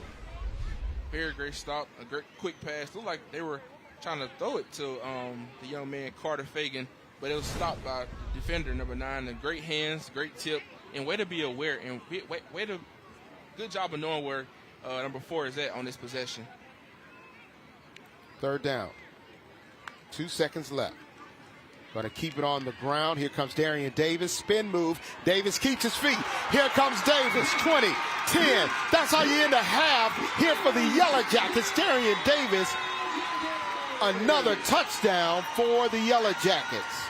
What another explosive run by Darian Davis. This young man, he bounced off one defender, bounced off 2 defenders, and he found the end zone for another explosive play, and that is a great.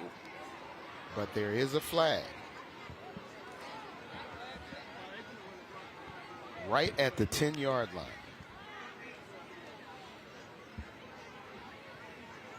So we'll see if the touchdown will count, and they'll have to penalize them later. Let's see what the official call will be.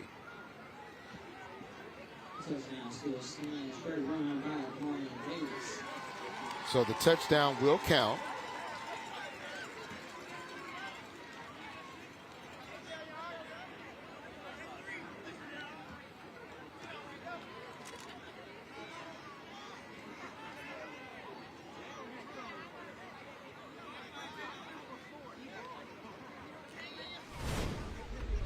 And let's take another look at this one.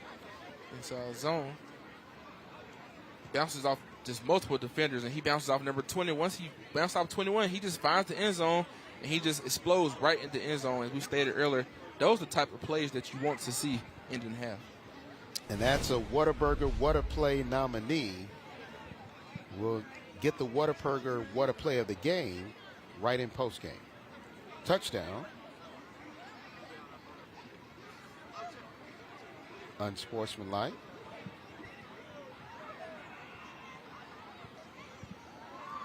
So it was unsportsmanlike against McAdory.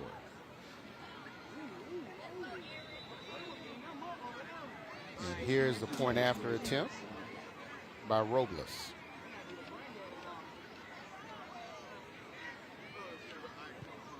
And it is good.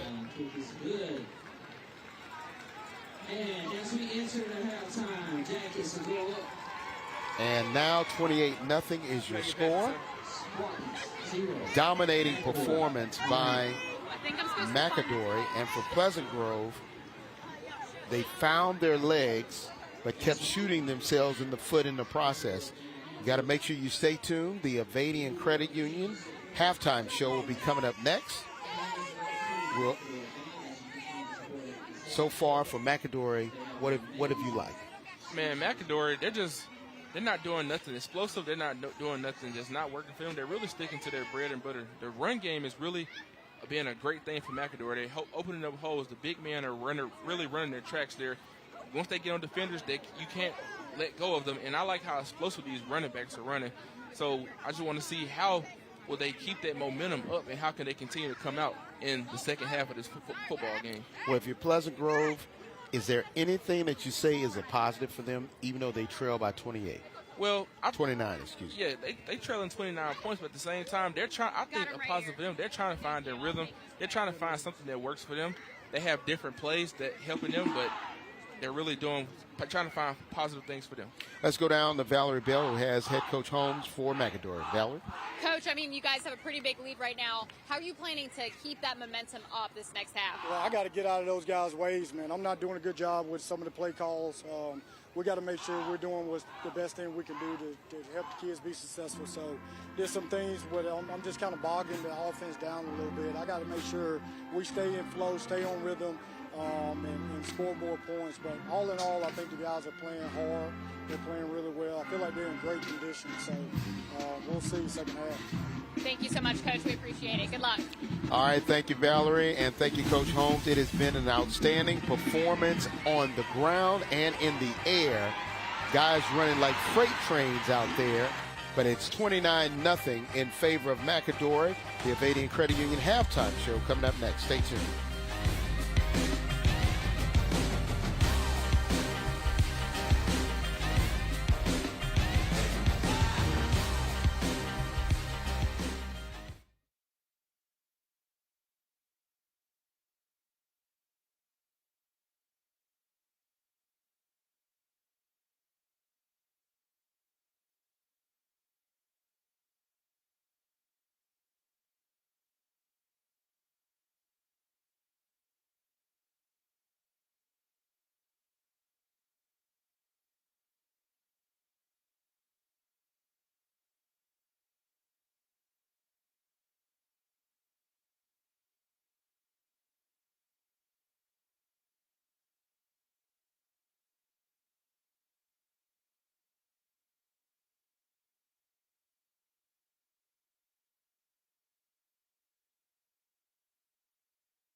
You're watching the Avadian Credit Union Halftime Report. No matter your financial need, Avadian is here to help make it happen.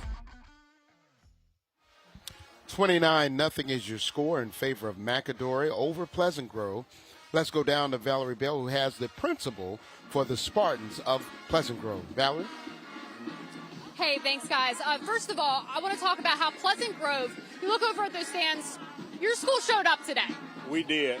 Our fans are very supportive. They came out to support the Spartans. We're a young ball team, but our fans stand behind us no matter what, and they're here tonight. And let's talk about the band, since that's going on right now. They're sounding really good. We know that the players here, the football players, the band, everyone involved has been working really hard all summer into the school year. Starts in July in the heat. Band camp, Mr. Smith and Mr. Hilliard, our band directors, are outstanding, but these guys work hard. They show up every day in the 100-degree weather, and they work hard. no group that work as hard as them. And I know you mentioned earlier, score's not looking great for Pleasant Grove right now. We still have an entire half. You mentioned we had some of our players out as well right now. Yeah, we got some players out today. We hope to get them back soon. We're playing with a lot of youth also, a bunch of 10th graders, 11th graders, some 11th graders, a few 12th graders, but a lot of youth. So we just gotta grow up real fast. Season's gonna happen real fast. You feel pretty confident moving into the season as well. Yeah, I feel like we're going to make some changes in the right direction, especially we get some players back on the field and we just start to grow up. I mean, we were in this situation a little bit last year. I just hope we continue to grow. We know it's still very early. I want to talk to you a little bit about the atmosphere through the hallways in school today. I mean, this is, the first game of the season. People are excited. Absolutely. Excitement in the school, the band, the cheerleaders, the students are all excited, ready for the season, ready to get back to regular school this year. So it's just a lot of excitement in the building right now and in the school period. And overall, with Pleasant Grove in general, what's going on this year? Doesn't even have to be sports related that you really want to highlight. Man, we like to highlight our academics. We have a great program of professional learning with our teachers just to help them continue to grow, to help our students grow, to improve our academics. Our number one goal is academics and improving our report card score, and that's what we're working on at Pleasant Grove this year, along with our ROTC program. Those things are our highlights this year. A lot of great stuff. Thank you so much for your time, and good luck tonight. All right, thank you. We will be right back after this short break.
You're watching the Avadian Credit Union Halftime Report. No matter your financial need, Avadian is here to help make it happen.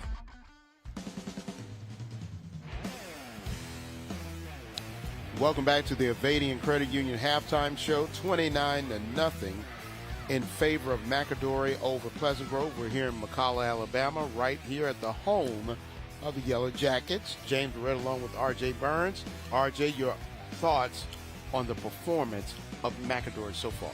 Well, right now, McAdory is really doing some great things, and what I like about McAdory is they're not overcomplicating the game. They're keeping it simple, but they're also playing fast, and they're playing very physical.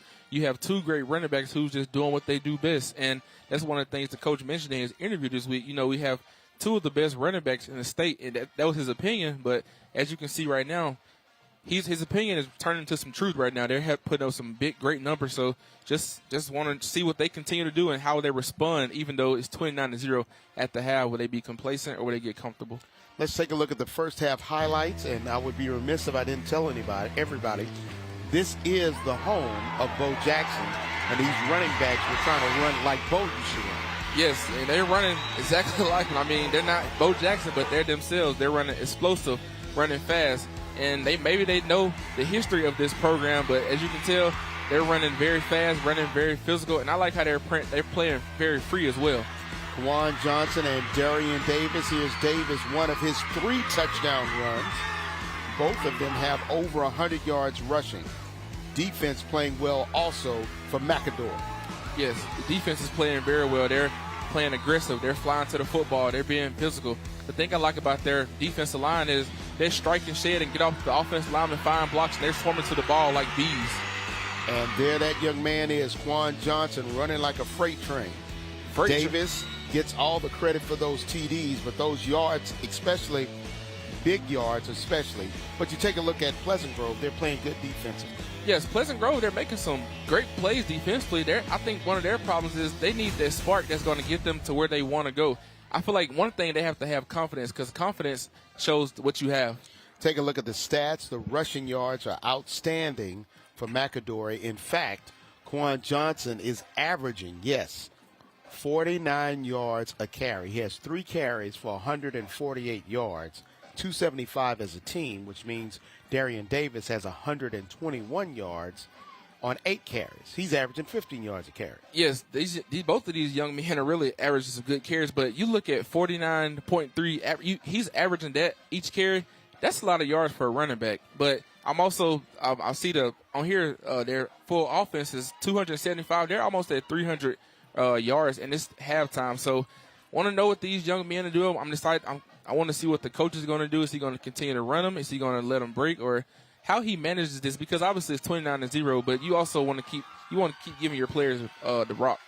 Stay tuned. We come back. We'll have more halftime, 29-0 in favor of the Yellow Jackets right here. The Avadian Credit Union continues on after the break. Closed captioning is brought to you by 1 Hour Heating and Air.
You're watching the Avadian Credit Union Halftime Report. No matter your financial need, Avadian is here to help make it happen.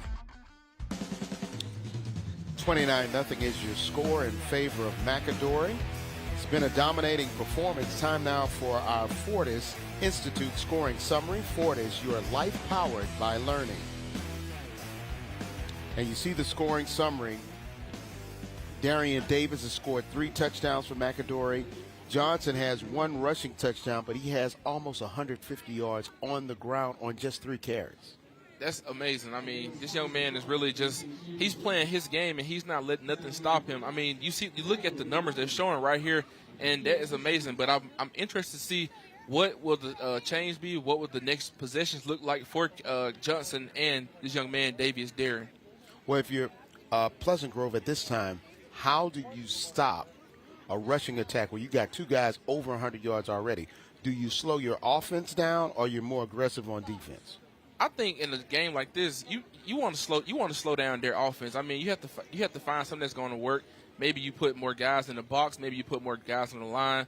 But at this point, you want to slow these guys down, and you just want to you don't want to overcomplicate it, but you want to keep it simple. But at the same time, you don't want to see those guys' numbers continue to increase and continue to just keep climbing and climbing. It's been impressive, to say the least, that McAdory, after our rain delay, lightning delay, all those things, they've been able to really come out and play lights-out football for 2 quarters. Yes, they really have. I think that delay, it could have stopped them.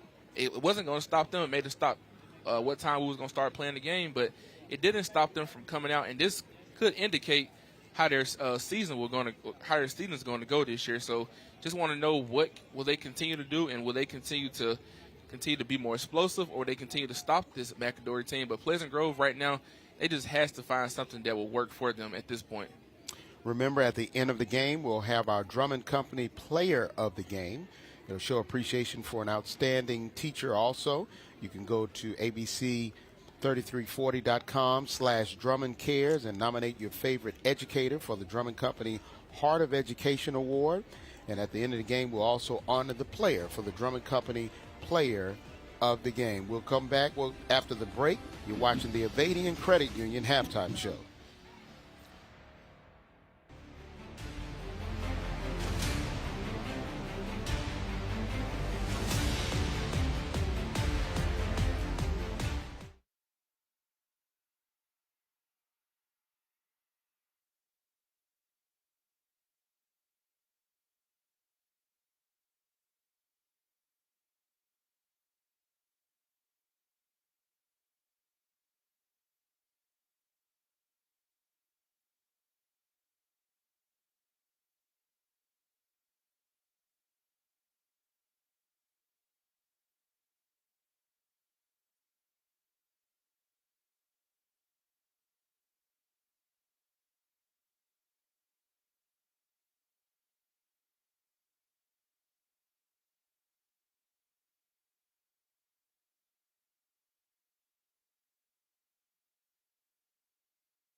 Moments away from starting the third quarter.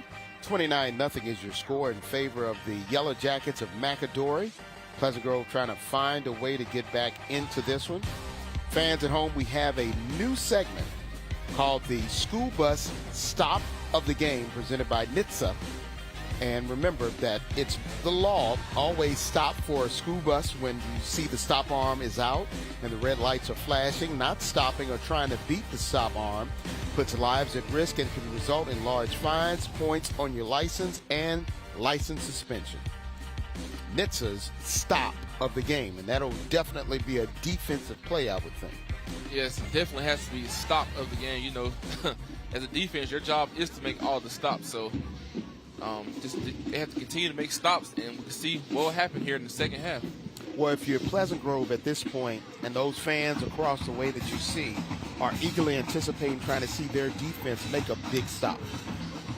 Yes, I'm pretty sure at this point they want to see something. It don't have to be nothing big, don't have to be nothing spectacular, but every little stop at this point matters. Whether you get a stop on a first, second, third, or fourth down, at this point, something has to give, and you have to make important stops. They can be big stops, but you want to make some type of stop right here at the point of this game. McAdory doing their warm-ups. As the music plays, the DJ keeps on going. And we're moments away from kickoff as Pleasant Grove on the other side is starting to warm up.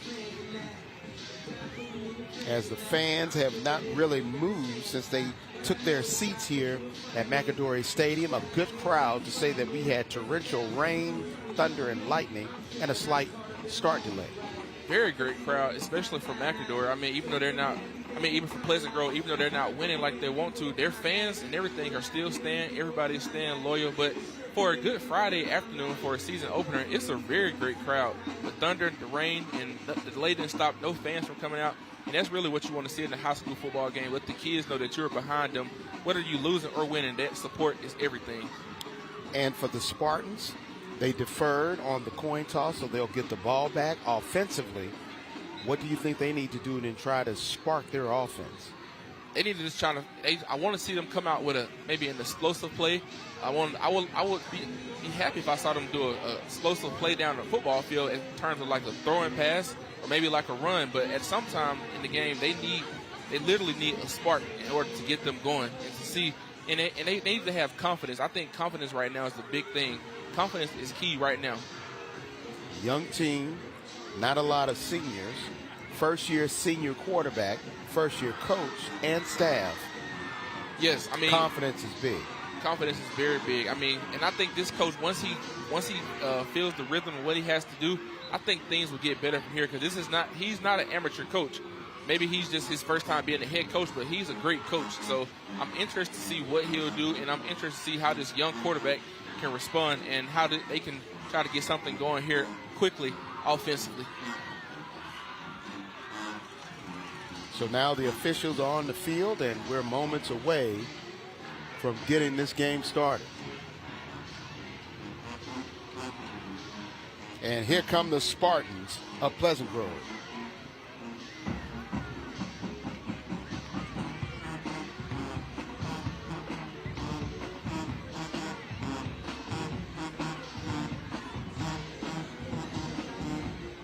And for McAdory, their defense will set up shop early. And so far, they've been lights out. They really have. McAdory, I mean, I think they're just playing all phases of the game. They're playing really good on offense, defense, and special teams. This defense is really lights out. They're flying to the ball. And that's one of the great things you want to see in a great defense.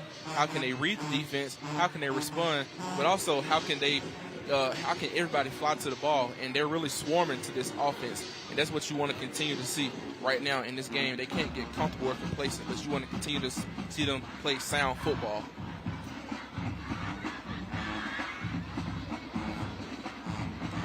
And there's Coach Holmes. Just trying to educate. He said that when he got here, he wanted his players to be not only smart physically, exceptionally physically, but mentally, to learn the game, understand the game, and know how to talk it, walk it, and play it. Yeah, as a football player, everything you do is obviously physical, but majority of the game is mental. So you want to make sure you're getting the mental reps. You want to stay mentally locked in. Even in workouts and even in practicing in the hot sun leading up to this season opener, that is mental because most players want to give up and want to give in. But to be a mentally strong player, that is very important and that's very key, especially in high school football.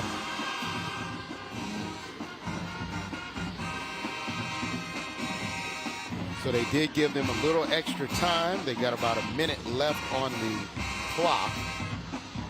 But now the players are going on the field, and looks like we'll be ready for our Coosa Pines Federal Credit Union kickoff.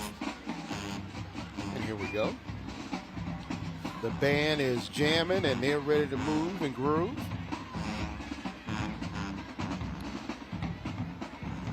And I love the fact that now bands are not afraid to have shorts and shirt as alternative uniforms when it's hot.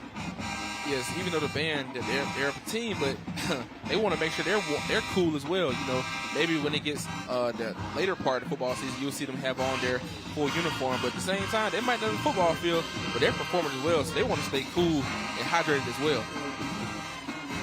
And Pleasant Grove's band is definitely putting on a show. They're jamming, aren't they?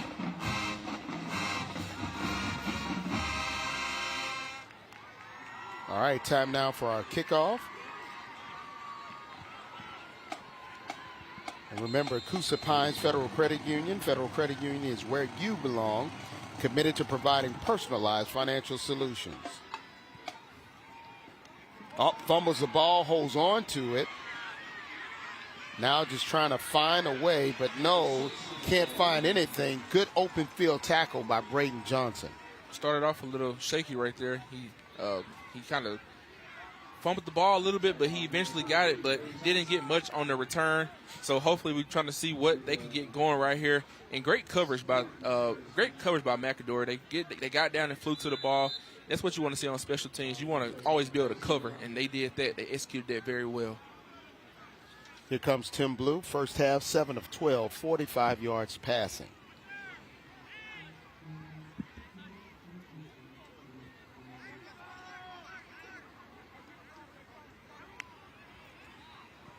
Keeping it on the ground and doesn't go anywhere fast. DeLeon Chambers right there to wrap up the runner. About a 2-yard loss. Defense was all over that. I mean, they were patient. They watched the ball. And as you can see, you know, they didn't get much yards from that play. And that's what a great defense does. They don't overreact, but they react. And they reacted very well on a play like that.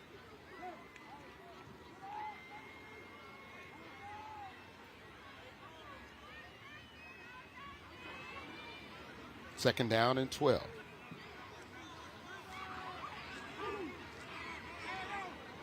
Reed in the backfield along with Blue. Blue's going to keep it. Here comes Blue. Spins and gets some of the negative yards back, but eventually brought down. Good open field tackle by Ja'Cory Gaines. Yeah, Blue got a few yards on that play. As you can see right here. Maybe got a few yards, but, I mean, as I stated earlier, you don't want to, as long as you're not getting negative yards, you want to continue to gain positive yards. As long as you're not going back, not going to side, but you're getting upfield. And Blue did a great job, but also a good job on that defense of finding the football and making a good football tackle. Third down, 8 now for the Spartans.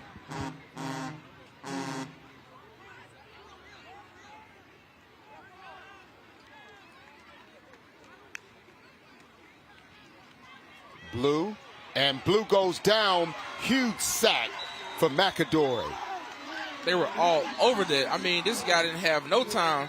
He tried to fake it to the running back, but as soon as he turned his head right here on this play, he turned his head one, and you see everybody coming on him. They're swarming, and that's what you really want to see on a great defense. Great way to be patient and great way to find the football if they swarm the quarterback Blue. Braylon Glover and Peyton Watson get credit for the sack. Another punting situation now for Mamadou Berry. He's been busy today. And this is a high, short punt. And it takes a McAdory bounce. They got to kill it. And it looks like it will only track for about 3 yards. Way to be smart on there. You have to be aware. I mean, you have to pay attention to situations like that. So, way to be smart and way to be very aware on that punt right there.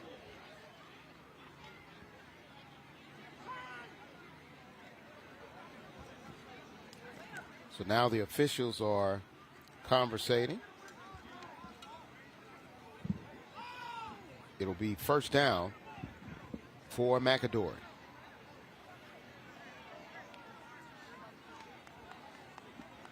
And for Justin Patton, he's done a good job of really commanding this offense. He's done a very great job. That's one thing about a good quarterback.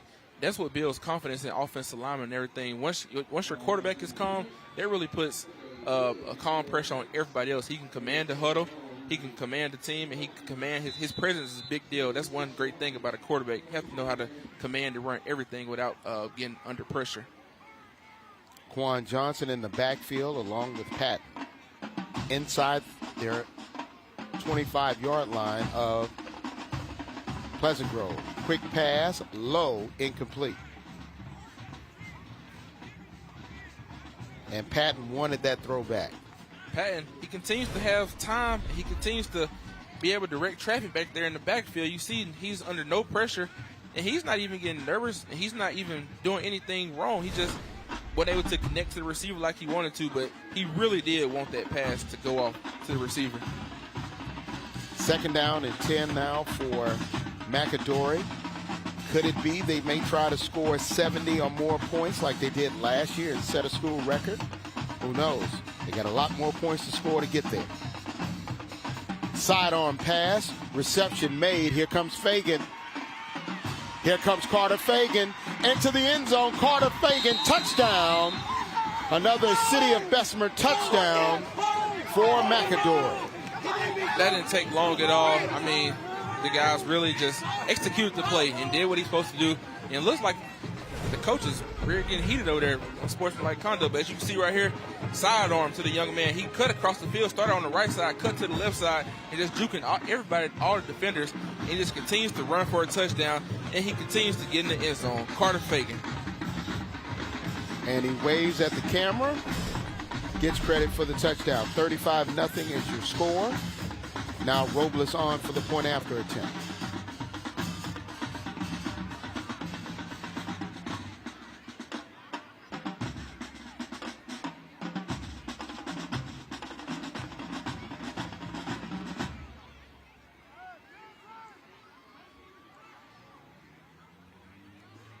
And there was an unsportsmanlike conduct call that will be measured off on the kickoff.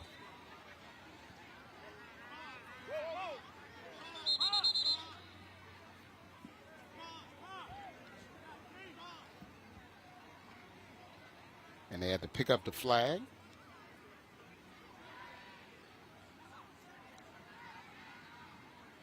And now they're ready to roll. First game for everybody, even us. Yeah, my very first game. Robles on for the kick. It is up, and it is good. And for McAdory, they picked up right where they left off. This time it's the wide receivers trying to get into the scoring fest.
And a good kickoff there for Pleasant Grove. Their special teams has really been a bright spot as they've been able to find ways to get positive yards to give their offense good field position to try to start a drive. Very great kickoff return. They're very explosive. They were patient, waiting for the lanes to open up. That's one of the good things about kickoff and kickoff return. You want to make sure you're hitting those lanes and make sure you're giving what the kickoff team is giving you. So they're starting off in great field position. Maybe that could have been a spark. Maybe that could have been a spark that they needed, as you see right here. I mean, he took it from right here, 25-yard line. He just continued to be explosive and continued to just find the holes in the lane. So maybe that gave him a spark that they really needed. And James Whitaker also plays running back. He's just a freshman.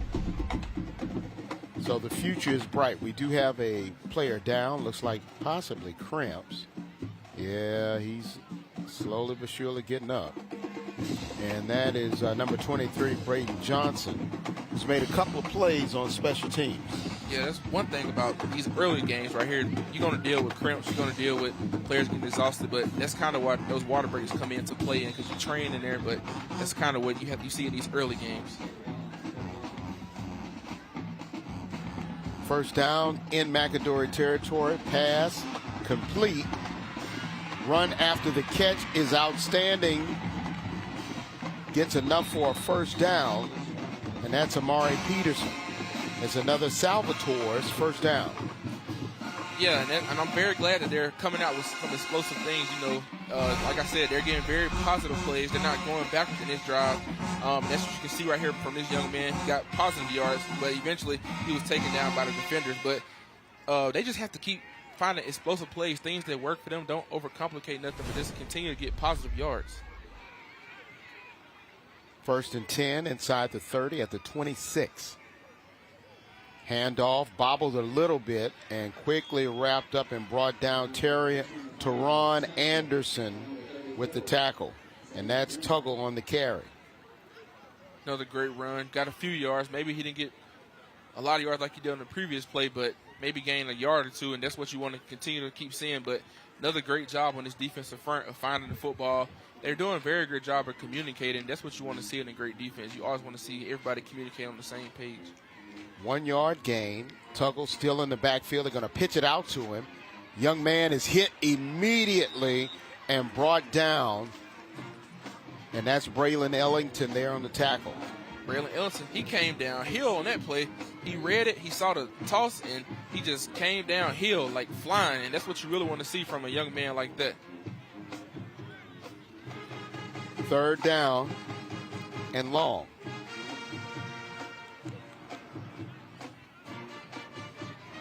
Make it 3rd and 11. They need to get inside the 20 to about the 16 in order to get a first.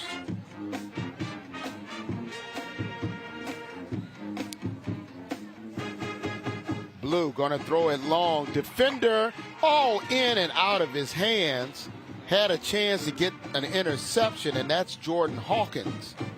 And as they said back in my day, that's why you're playing defense. Yeah, that's why. But a ball like that, I mean, you see he patient, and you see he read it well, but a ball like that, you have to catch that. But like you said, that's probably why he played defense. He was too wide open. Right. So now 4th down and 11. Ball hits the ground. They pick it up and try to pitch it out to Reed.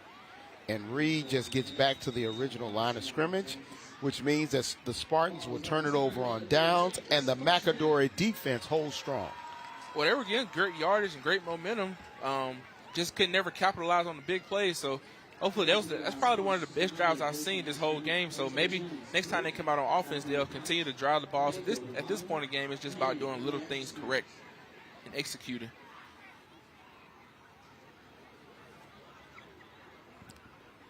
So now the ball at the 25. That's where the Yellow Jackets will take over. Patton still in at quarterback. Got time. Now he's going to try to run. Going to try to find his way to the wide side and get out of bounds as he had Jamal Grace chasing him. was a great way of him staying in pursuit, staying in the being patient. But as you can see, the defense, they got to the ball and they made a great play, and that's what you want to see out of this defense. Ran them out of bounds, so obviously another great play. 2nd down and 7. Make it 6. 4 wide receivers set for McAdory. Trying to go wide, good open field tackle made by Jamal Grace. Jamal Grace was all over that. He read the play. He was patient. Didn't let the running back get outside of him. He sat there, and once he was there, he made the tackle. And that's what you want to see out of a linebacker like that, number 19. 3rd down and long. They need to get to about the 35 for a first. Patton slings it. Reception made by Jamarius Sims, and that's enough for Salvatore's first down, and they'll move the chains. Yeah, and they've been doing a great job all night of moving the chains. I mean, just staying patient, sticking to what they're doing, and as the quarterback, he really has no pressure. I mean, at some point in the game, they have to provide pressure for this quarterback because he has all day to sit back there and think and decide what he's going to do and then execute and throw the ball downfield. 1st and 10 now from the 40 for the Yellow Jackets. Meticulously driving down the field now. Low snap. Patton picks it up, throws it, and good comeback catch for Carter Fagan. That shows how elite he is as a receiver to come back to that ball and scoop it to make the catch. Very elite athleticism. I mean, a great receiver knows how to adjust to a ball. That's what separates a. And came back and still was able to get body control and catch the ball. And it was also a very bad low snap. So the quarterback, he adjusted well and still made a positive play downfield.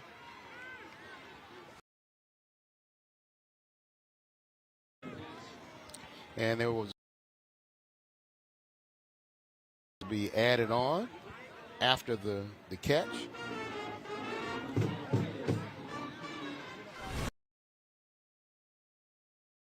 Justin Patton. And boom. Yeah, that's roughing the passer even before they had the more egregious roughing the passer. Yeah, that's definitely a roughing the passer right there. Once that ball gone, I know the momentum is going high, and I know you're at a very fast-paced energy, but you just have to let the quarterback go. You can't have silly mistakes like that. And it looks, we'll take a break. When we come back, we'll see if McAdory can continue on, or is Pleasant Grove going to make a big defensive stop that could be our stop of the game. Stay tuned.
Remember, at the conclusion of tonight's game, we'll have the Friday Night Rivals Champion Trophy provided by Crown Trophy.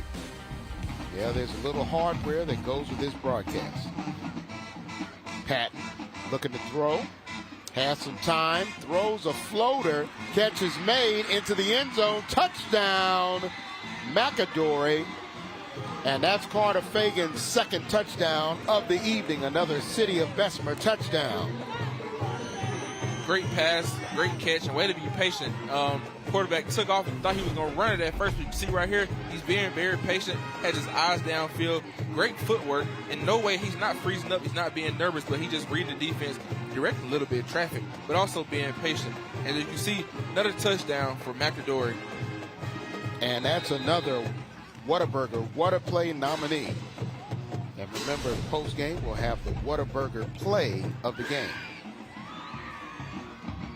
Point after attempt is up, and it's good. School record is 72 points, and right now, they're a little bit over halfway there.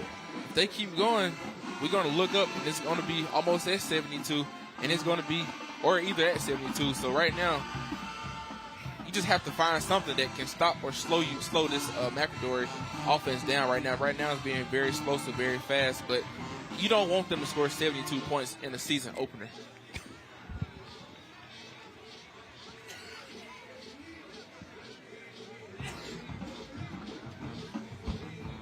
And we see some of the after effects of all that hard work. Players sort of cramping up. Cramping very well. I mean, that's a good thing, though. If you're cramping and you're playing as hard as these guys are, hopefully they got some pickle juice down there. You know, when I was an athlete, they had pickle juice, had Powerade, Gatorade, and it really does work. It may not be the best liquid, but it works for cramps. I can tell you that. And I think the trainer is trying to tell them, you need to take that. There it is. Look at that face. Yeah, it's nasty. Yeah. Pickle juice. She keep on telling him, man, you need that. Let's go. Coosa Pines Federal Credit Union kickoff. And let's see if we can have a big play here from the Spartans. Once again, good tackle by McAdory. They were all over that. And now we got a player down. Looks like cramping again. Oh, yeah. Maybe he needs some more that pickle juice as well. But as you said earlier, if you're cramping like this and you're up 43-0, that's a good type of cramp. Just have to stay hydrated and get those fuels back in your body. I don't know when a cramp like that feels good. Yeah, those cramps they're bad. Man. They're bad. You just have to know how to fight them and know how to just keep going. Sometimes you can feel them when they get ready to come, but it's really no way to really stop them. Once they're there. Right now, Pleasant Grove is trying to get there and score a touchdown.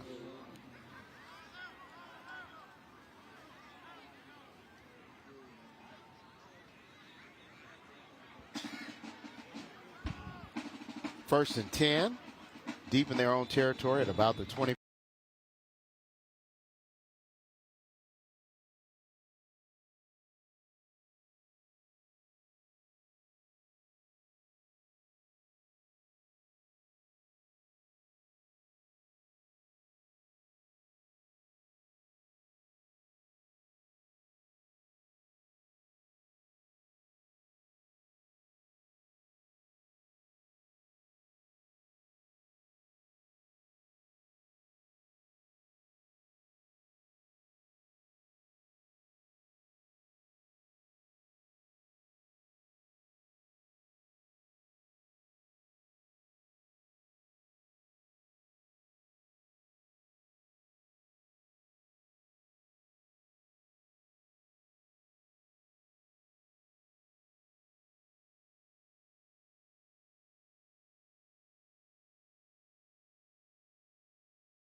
Bullets are on its way.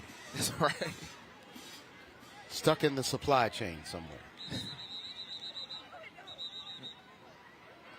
Timeout called by Coach Fuqua. 3:57 left here in the third quarter. Another Jefferson County Department of Health timeout. And remember, do you know how to recognize an overdose? Learn how to save a life. Download the free API AL app on your Apple device or your Google device. That's OPI Rescue AL. They're talking about that OPI pen or OPI device. Right. They have a lot of different ones now. They've got inhalers and all types of things. I would just probably possibly stick to the inhaler if I was them. And remember, after the game, we're going to have the school bus stop of the game, brought to you by NHTSA.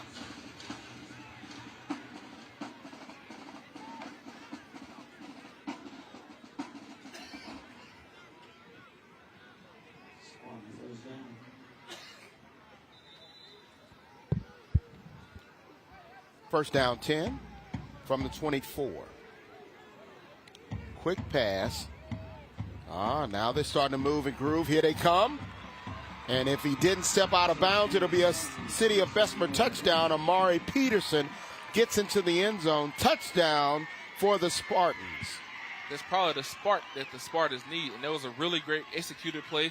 Not nothing too hard, just something simple. A quick pass to the right, and you can see it resulted in a touchdown. Got upfield, he dodged a few defenders, stayed in bounds, had good foot balance, and he just made his way into the end zone.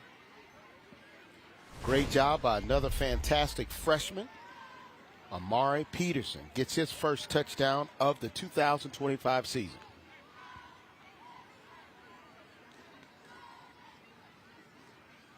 And see, when he takes off his helmet, then you see how young he is. Yeah, you definitely can see how young he is. But this young man's a freshman, so still has a long way to go. He looked like he still is motivated. You'd like to see that from young guys. But he looks young. He definitely I may look old, but he looks young.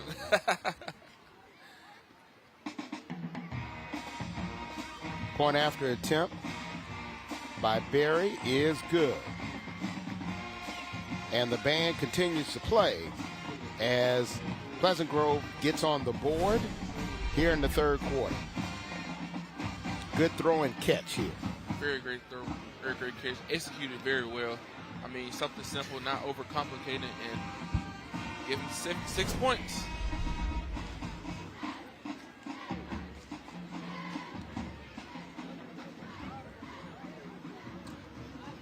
Could not have a half go without having Children's of Alabama Smile Cam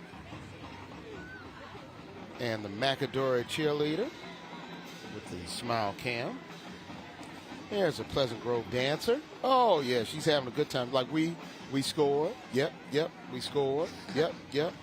And even some of the parents and supporters, like, oh, yes. Very happy. Very happy. Now, for McAdory, they're not too happy right now. No, they're really not. You can They're like, more scores. see the body language on there. Yeah, more scores.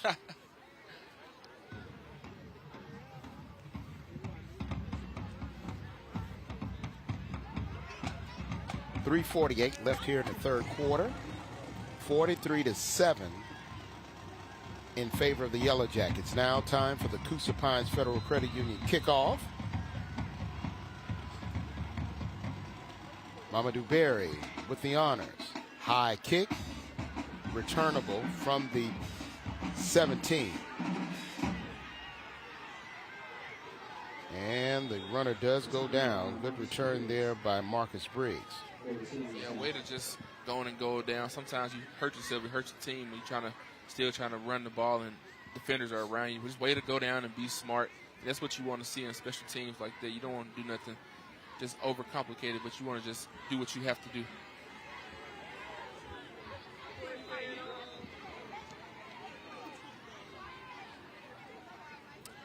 Looks like we're going to have a new quarterback. And actually, this quarterback got the start, Enrico Jimerson. They really tried to throw off Pleasant Grove, and they did because they handed the ball off for a big game. Here comes Jimerson. 3 for 3 so far last year, 39 yards. He is the future. Jimerson, and this one is complete to Will Rogers. Jimerson, way to be patient, stood and rolled out a little bit out of the pocket and just read the offense and took what the defense gave him, as you can see right here. Rolled out, patient, eyes downfield, good ball placement, and wait for the receiver to adjust. Anytime a ball's behind you, you have to be able to adjust to the quarterback, and he did a great job of adjusting to the football. Rogers did.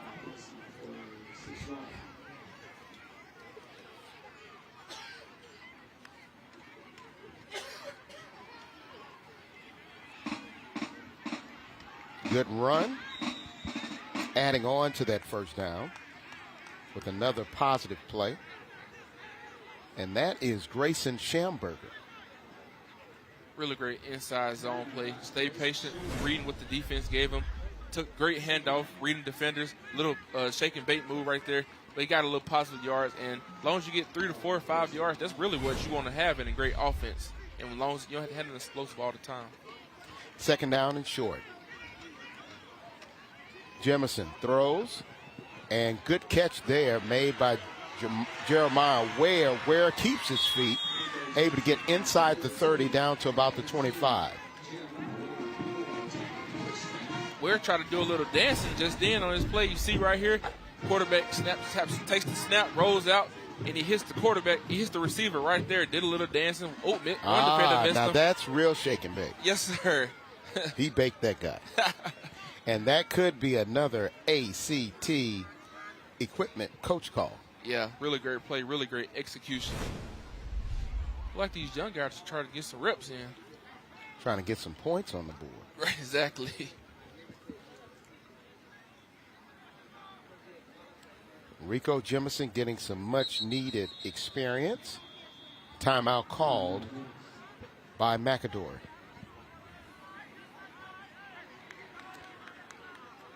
And it looks like it may be a Salvatore's Pizza break.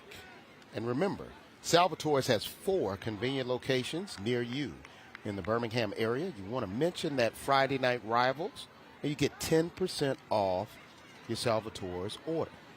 Salvatore's Pizza. Some of the best New York style pizza this far south. Have you ever had a slice in New York City? I have not. That's on my bucket list though, so I have to get a trip out there very soon. It is an experience because you're like, okay, it's very wide, it's very long, and you got to fold it, and it stays up. That's the thing; it doesn't, dip over or drip or whatever. It stays up. I'm guessing you've had a few slices. In my younger days, yes, yes. And I went to some places, I was like, you go to a window like it's like a snow cone stand. And like, yeah, you can get a slice like that. I was like, really? What an experience. Yeah.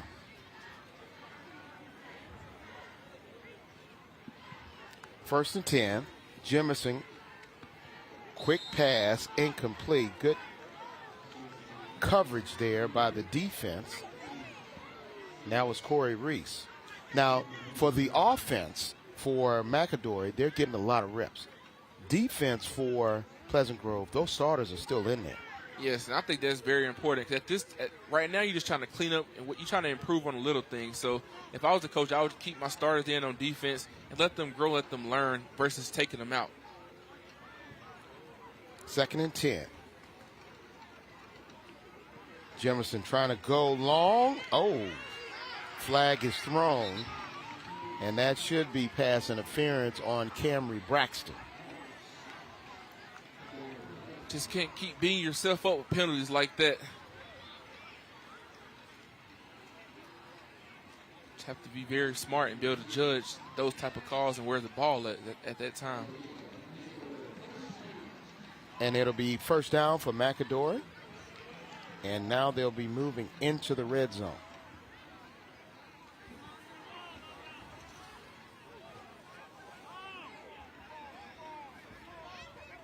first down, another Salvatore's Pizza and Pasta first down. But now they are in the Window World red zone. Enhance your home with Window Worlds of Central Alabama, whether you're upgrading your forever home or building your dream space, renovating your commercial property. They redefine durability, performance, and value, setting a new standard in how they live and work here in Central Alabama.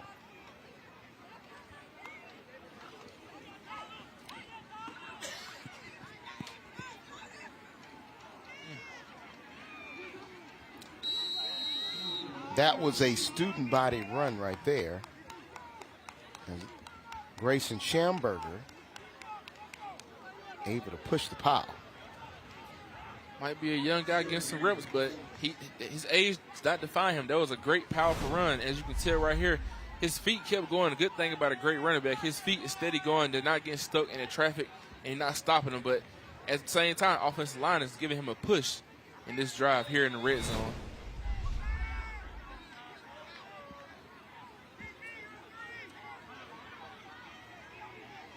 So now they got a player that needs to leave.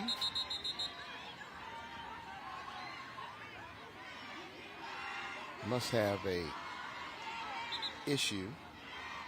There's an equipment issue.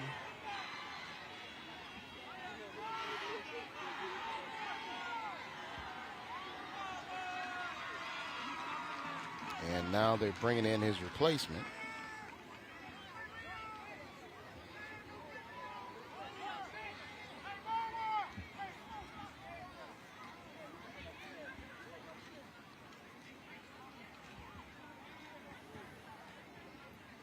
Clock is stopped. Now we're ready to roll. Less than 2 minutes to play here in the third quarter. Jemerson still in at quarterback. Handoff to Schamberger. No, Jemerson's going to keep it into the end zone for another Yellow Jacket touchdown, a City of Bessemer touchdown. Jemerson read the defense well, read what was given to him, and ran into the end zone for another touchdown. As you can see right here, the young man read the defense. He pulls it, and he just marches right on into the end zone, untouched, for another touchdown.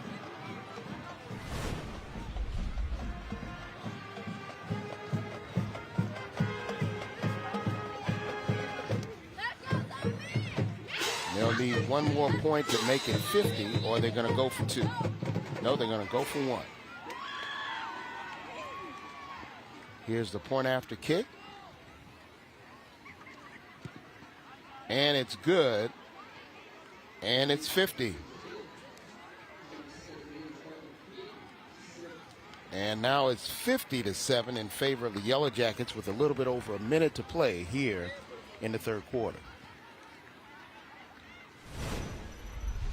Very patient, just took what was given to him and just all he needed was like 10 to 8 steps, and he was right marching to the end zone. Another touchdown for them. They just really just keeping it simple. They're reading what's being given to them, and they just take advantage of it.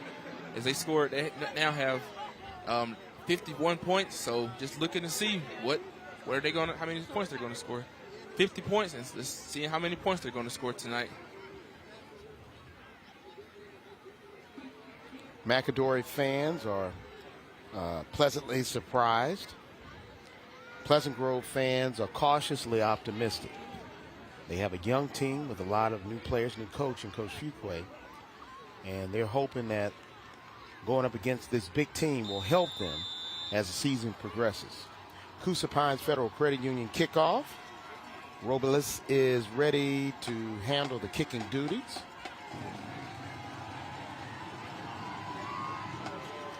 And trying to keep it away from the speed of Pleasant Grove, and smartly the up back will sit down on it, give the offense some time to work.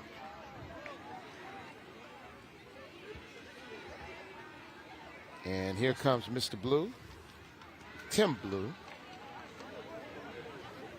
and the rest of that Pleasant Grove offense that is really trying to find something to add on to that first touchdown they have so far in this quarter. Yeah, they had a great possession, last possession, to see if let's just see if they can keep adding on to that. and keep building on that. And like I said, just keep it simple. At this point in the game, you just want to find what's best for you. You know, it don't have to be no touchdowns, it don't have to be explosive, but something that'll work specifically for your offense.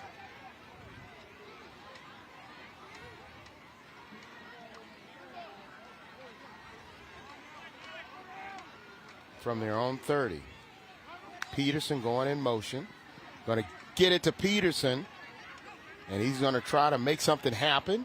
Makes one man miss, but the other man holds on and gets the tackle. Pushing and shoving. Peterson is young, but very physical. You know, he's not going to let him being that young stop him from doing what he has to do. The young man is very physical. He's running hard, catches the ball right there, swings out, and, you know, just finding what he can find. He gets away from the defender, but eventually gets swarmed up by the defense.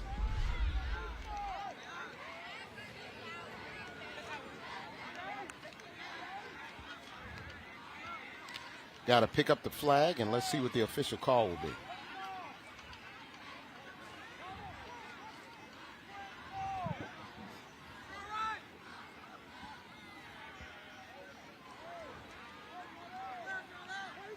And it may be unsportsmanlike against Peterson because of the way he reacted.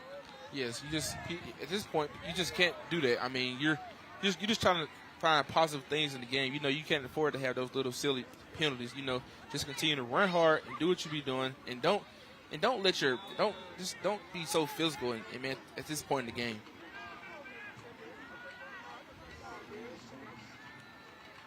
Second down after the penalty. Bubble screen to Tuggle. And Tuggle gets a few of those yards back, but not much. Yeah, bubble screen, they were all over that. Not many yards in that play. The great thing about this defense, they have been all over the football tonight, and that's what you want to see in a great defense. You want to see them find the ball, get to the ball, and all hats get to the football. And they have been doing a great job of doing that. We have ended the third quarter, on to the fourth quarter. 50-7 is your score. McAdory has come out and scored all kind of ways. And let's see if they can put this game on ice. Stay tuned.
Closed captioning is brought to you by 1 Hour Heating and Air.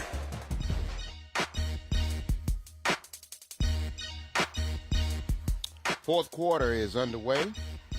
Pleasant Grove trying to do the best that they can.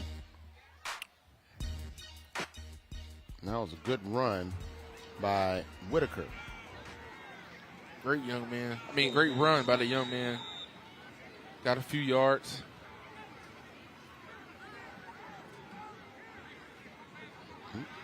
Timeout is called.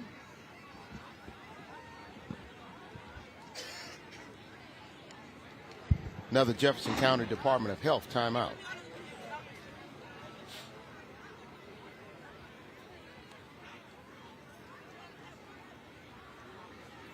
So right now for both teams, they want to try to get through this quarter without any injury. And also, if you're Coach Holmes, you're thinking about next week's game, but also trying to see if you can get some of these younger guys in. Yeah, that's the point. That's the thing about a game like this. You want to finish healthy, you want to finish strong, but at the same time, you don't want to try to let up and get complacent and get comfortable. So this coach is doing a great job of letting his young guys get some reps in because they still have to play next week. So it's going to be interesting to see how they finish the game out.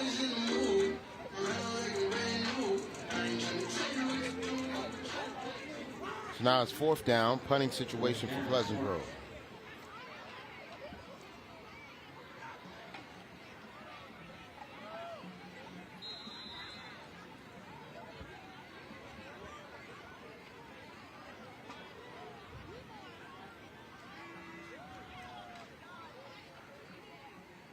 Berry with the punt. It will take a Spartan bounce and go inside the 40 to about the 32-yard line.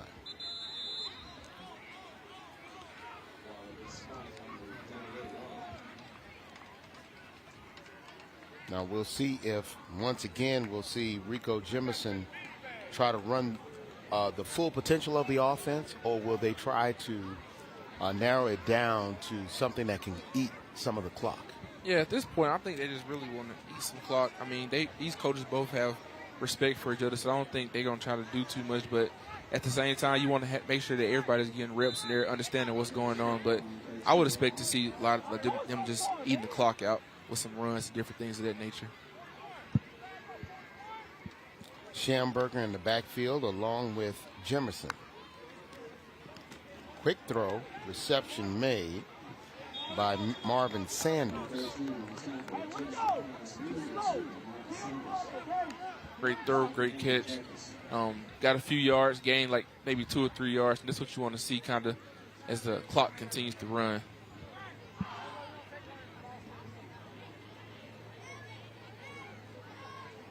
Second and 7.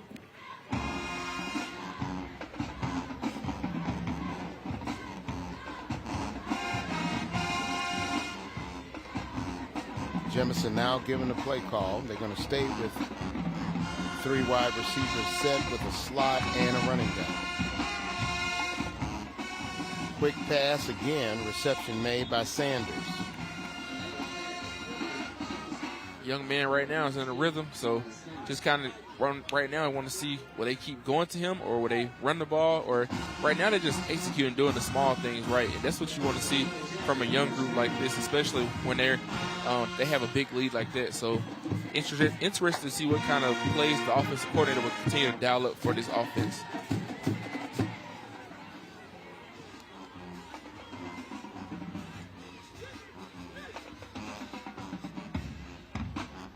Clock stopped due to the receiver going out of bounds. First and 10 from the 44. Schamberger on the carry. Here comes Schamberger. Spins and gets across midfield into Spartan territory. Schamberger was patient right there. Took what the defense gave him. Followed his offensive line. They gave him a really great block up front. And that's what you want to see from a young running back like that. Do the small things right.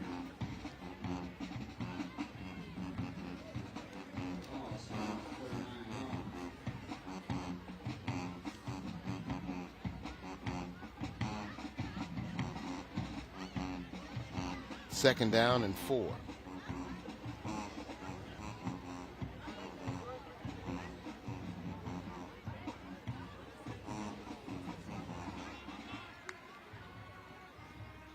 Option to Schamberger. He'll lose one defender. A second one stretches out maybe a yard short of the first down. But good effort when everybody knew who was getting the ball. Very great effort. And that's the thing about a good defense. Once they know who's getting the ball, everybody can swarm to the ball. Everybody can make a tackle. And they was very sound and very smart on that play right there. Grayson will get a breather.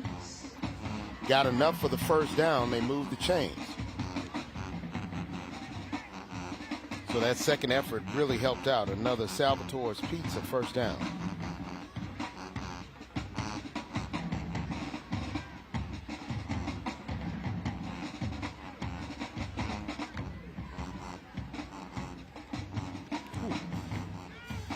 Second, third, fourth effort. This is what Coach Holmes is talking about. Playing tough and not being satisfied. Well, you can see that they really was very physical, very tough right there. And as you see, you don't want to see nobody give up. And that was a very physical, tough play right there. And hopefully they can finish this game out being very physical and very tough. Second down, Jackson.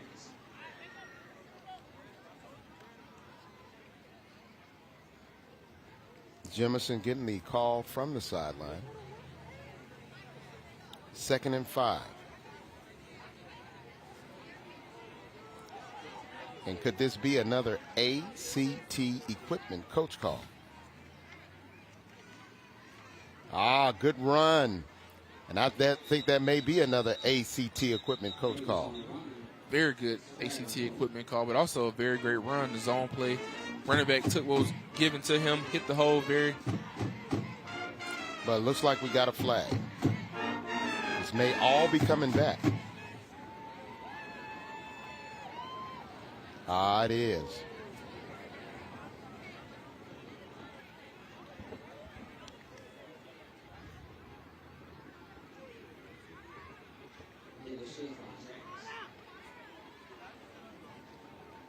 That goes all the way back to the 44-yard line. So now 2nd and 7.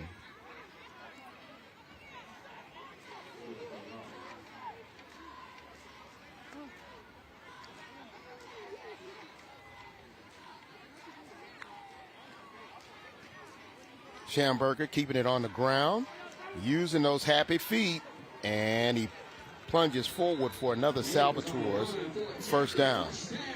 Schamberger, he's really running very physical, very fast. I like how he come downhill, going to stop him, and he's just a very explosive running back. Has his eyes open, he's very patient. He just follows his blockers with the offensive line up front. Clock continues to tick as his route continues to go on.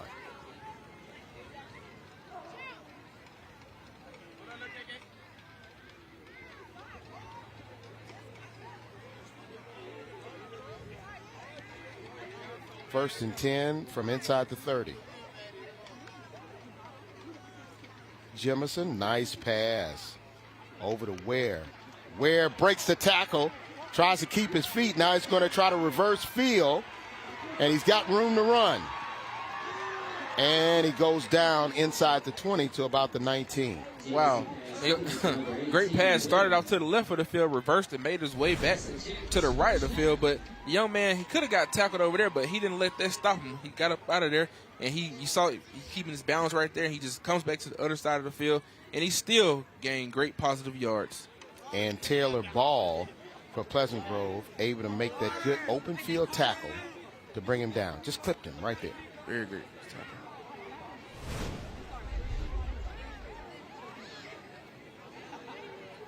Inside the 20, 1st and 10.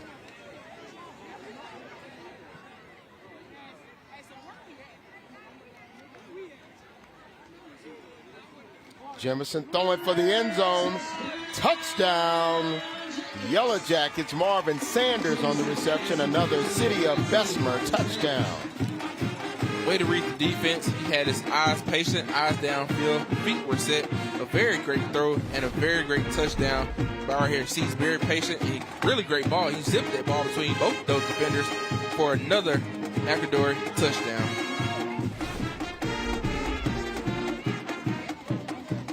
Put 6 more on the board. makes it 56-7.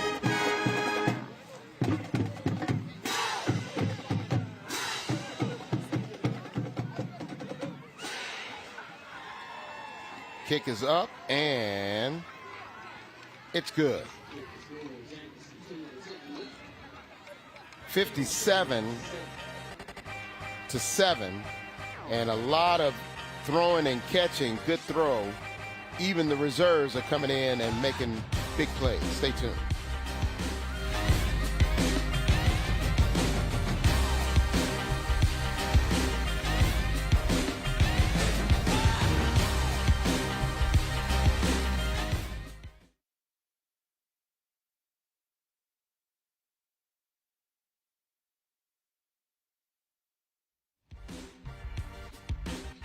Presented by NHTSA. Always remember to stop when the school bus arm is out.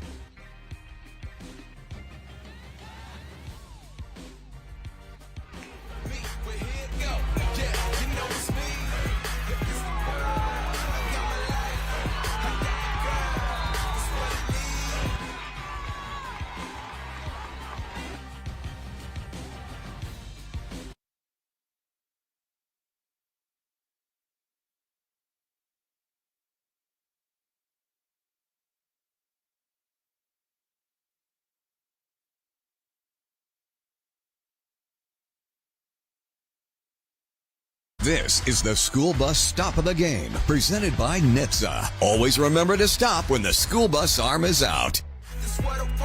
And it was in the first half. The defense for McAdory had the NHTSA school bus stop of the game, and it happened on this play. Yeah, you see the play right there. He threw it to them on the outside, and they swarmed all over him, and they just they caught the ball, and that's one of the good plays you want to see early in the game. That kind of sets the tone right there. You see he was very frustrated and very angry, but as you can see, very great defensive play. Braylon Glover, number 6, gets credit to force the fumble, and Jordan Hawkins, number 32, gets credit for recovering the loose ball. That's our NHTSA school bus stop of the game. So now Coosa Pines Federal Credit Union kickoff. Sky kick. And they're going to try to return it.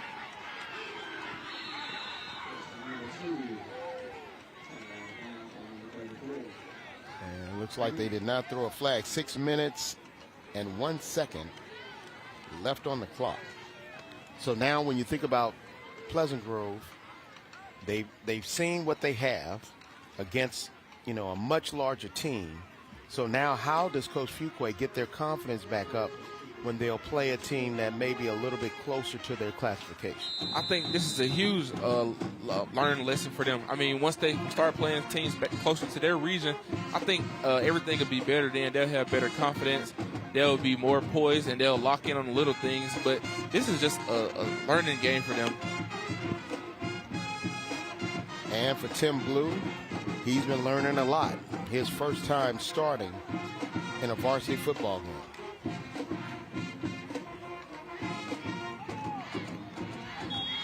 Keeping it on the ground are the Spartans as Jerome Reed gets some positive yards. Been very impressed with Tim Blue. I mean, he hasn't given up. He hasn't gave in. He's just continued to execute the offensive game plan and do what he's being coached to do. And that's what I like about a coachable high school player.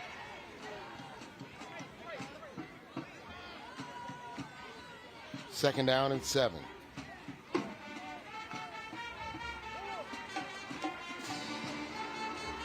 Hand off to Whitaker. Whitaker trying to find some room, gets into Yellow Jacket territory down at about the 45-yard line. I'm liking this Whitaker kid. He's taking what the defense is giving him, and he's not afraid to run the ball at all. He's finding the holes, and he's finding his lanes, and he attacks it, and he goes downhill. Not scared at all.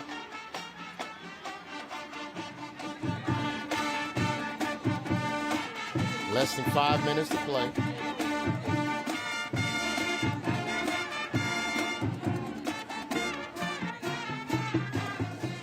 Another run to Whitaker, but this time the defense finds him quickly and brings him down. Yeah, the defense that time was all over that play. He didn't hardly gain any positive yards because they just read that play. They read it, and they attacked it. They were all over that. And that's what you want to see in a good young defensive line. They can recognize what's going on that early in the play. 2nd down and 18.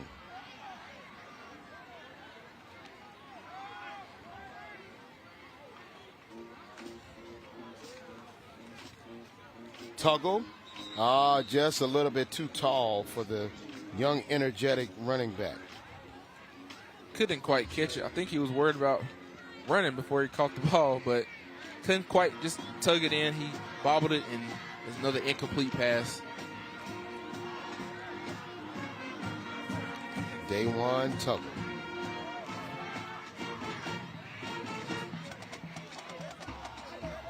Third down and 12.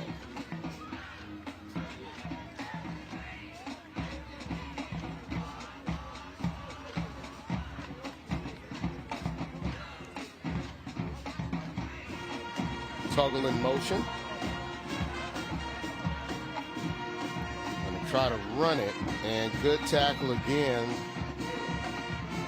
made by James Henderson, along with big number 92, Christian Lee. Very great tackle. Came downhill, had his eyes in the right spot, shed a few blocks, and eventually made the tackle. That's what you want to see in a young defensive line like that. Those guys are really taking advantage of those reps, do what they're supposed to do. And the most of all, they're learning. That's what you want to see in a young group. Learn as much as you can.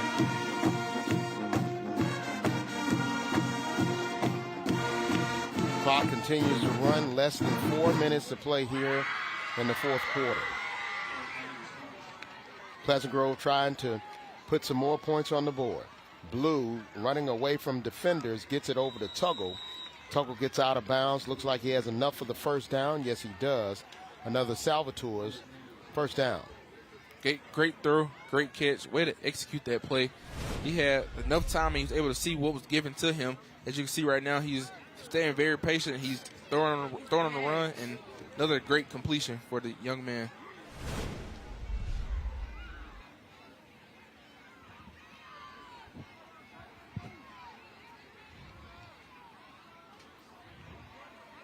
.323 left, first down. Whitaker. I mean, he's pushing the pile. Gets down to about the 30. This Whitaker, man, he's one thing about him, he's not afraid to hit that hole. He's going to he's going to take what is given to him, and he's going to just hit that hole like you've never seen anybody before, and he's going to do a great job at it. Not going to let nothing stop him.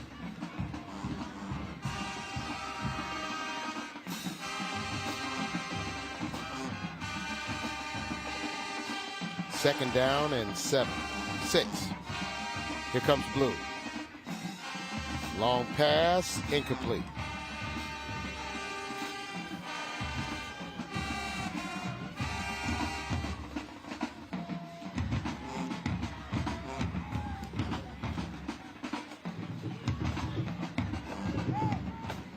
.240 left here as McAdory players and fans can start to celebrate a little bit. As they say, you're supposed to play one game at a time.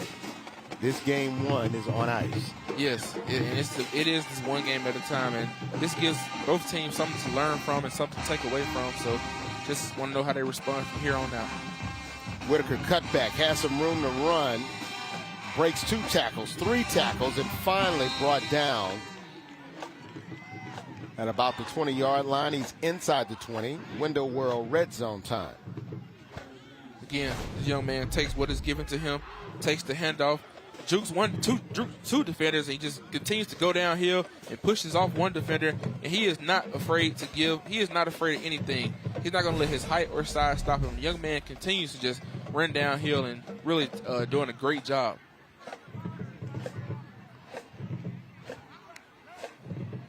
First and 10 inside the 20.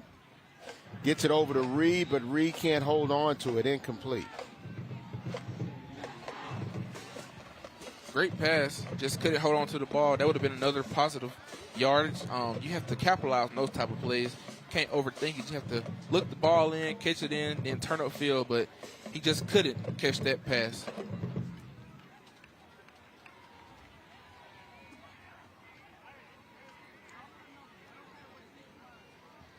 Second down and 10.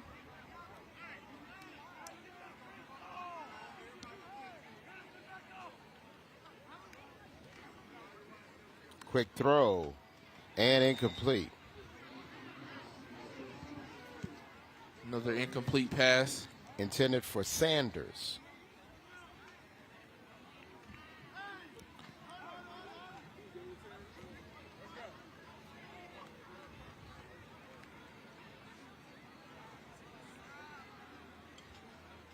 Less than 2 minutes to play.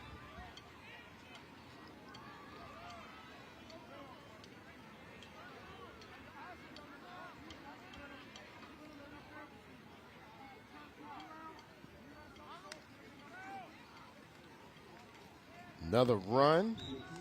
Anderson right there on the tackle. Stopped them pretty quickly on that. They didn't hardly gain any yardage. The defense was all over that play. Way to be patient and way to see what was going on.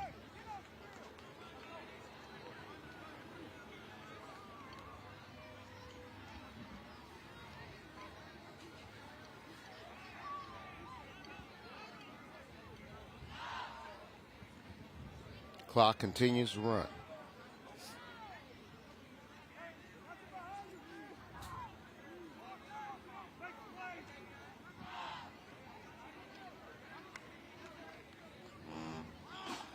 Blue trying to throw over two defenders. Incomplete.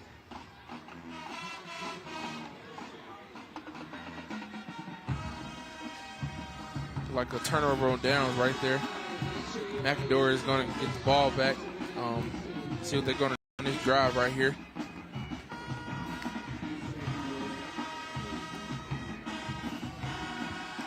And the fans now know that this game is on ice. They're starting to make their way to the cars. And you see the lay on this young man, big number 77, Ryan Gray, who has gold hair. He just in his own mode, just look like he's just chilling. He's done for the night.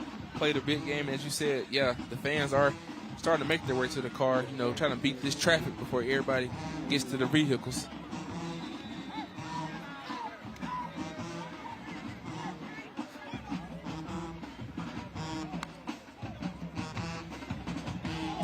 Loose ball, and it is recovered by Pleasant Grove. Good job by Zayden Peete, just a freshman. Well, Pleasant Grove has another chance to capitalize right here. Great field position, and you just have to do what you do right here, whether you're going to throw the ball, whether you're going to run the ball. At least just finish this drive off with a finish this good possession off with a good drive, and I'm interested to see what the coach is going to dial up right here.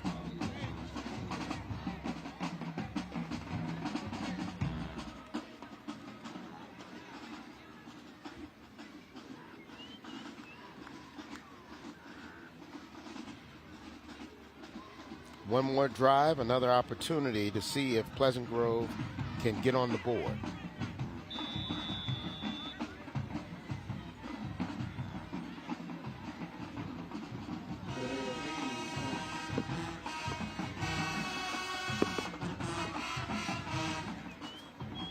Long night tonight, young man. Yes, sir. Very How you long. like it so far? I love it. This is what I live for, Friday night football. Obviously, I like college football, but it's nothing like Friday night football, coming back to see these young athletes do what they love to do, and they have a lot of energy. The fans have been great. Both teams have been great, and this is looking forward to another high school football year. And a big play by the defense, able to get tuggled down for a tackle for a loss. Clock continues to run.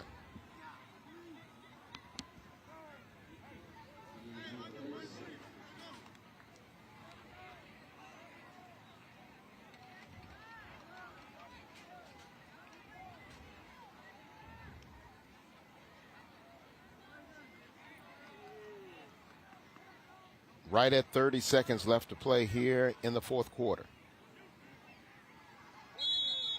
Movement across that front. stops the clock, and it'll move him back a little bit.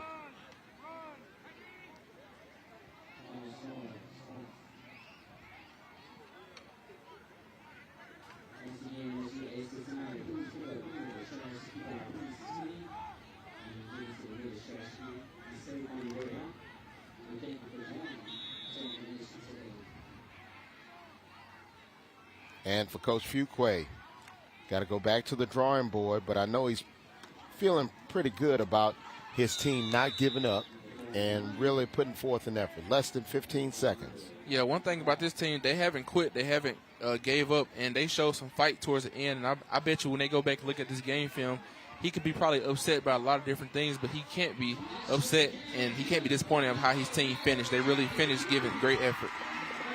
And sportsmanship first and foremost as they come to the middle of the field to shake hands, and the coaches will shake hands, Coach Fuqua and Coach Holmes. But it is Coach Holmes and McAdory who come away 57-7 victors in their home opener. Stay tuned. When we come back, we'll have player of the game, and trophy presentation. Stay tuned.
Drummond Company Friday Night Rivals presented by Tameron Hyundai of Hoover. Final score 57-7. McAdory with their season opening victory. Now it's time for our Whataburger, What a Play of the Game. Just like you like it, Whataburger. And this comes from Kwan Johnson. He had 3 carries, 148 yards. Nothing better than this 61-yard scamper. He got close to scoring. And that is our Whataburger, What a Play of the Game.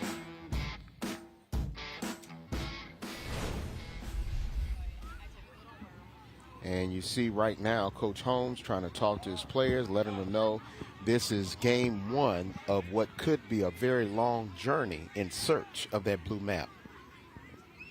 Now it's time for our Drummond Company Player of the Game. And this young man had not 1, not 2, but 3 touchdowns and over 100 yards rushing. Darian Davis, 8 carries, 121 yards, and 3 touchdowns. Congratulations to him, Drummond Company. Proud sponsors of the Drummond Company Heart of Education Award, and also proud sponsors of our Player of the Game. Your thoughts? I thought both teams played well. They both gave great effort. But as you can tell, McAdory, set the tone for what should be a great year for them. They have some really explosive running backs, really great running back. Really great receiver and really great quarterback. Obviously, it's a long season ahead. But for Pleasant Grove, I wouldn't hang my head. I wouldn't just give up yet. I would just go back to the drawing board. I would watch film on what we could do wrong and what we can improve on. And I really believe that coach is going to get this Pleasant Grove team turned around. I'm excited to see what will happen in the future. But both teams played well. They both played hard. But most of all, they had great sportsmanship overall. And that's what you like to see in high school football. Really great night for both teams. And for Coach Fuquay, I think the future is bright. Got a young squad, but those young guys as freshmen making big plays in a varsity football game. Yeah, as you stated, towards the end of the game, they had really some great young guys came in and made some plays. They wasn't scared. They wasn't timid. But what I like about them, they took advantage of the opportunity. They didn't shy away from what they had to do, but they took the best out of it, and they made some really great plays. They finished hard, and they played strong. So that's what you want to see in the young guys like this. And excited to see what the new coach will bring to Pleasant Grove. Don't count them out yet. They will be good, a great football team. And for McAdory, they're going to try to see if they can keep this offensive momentum going.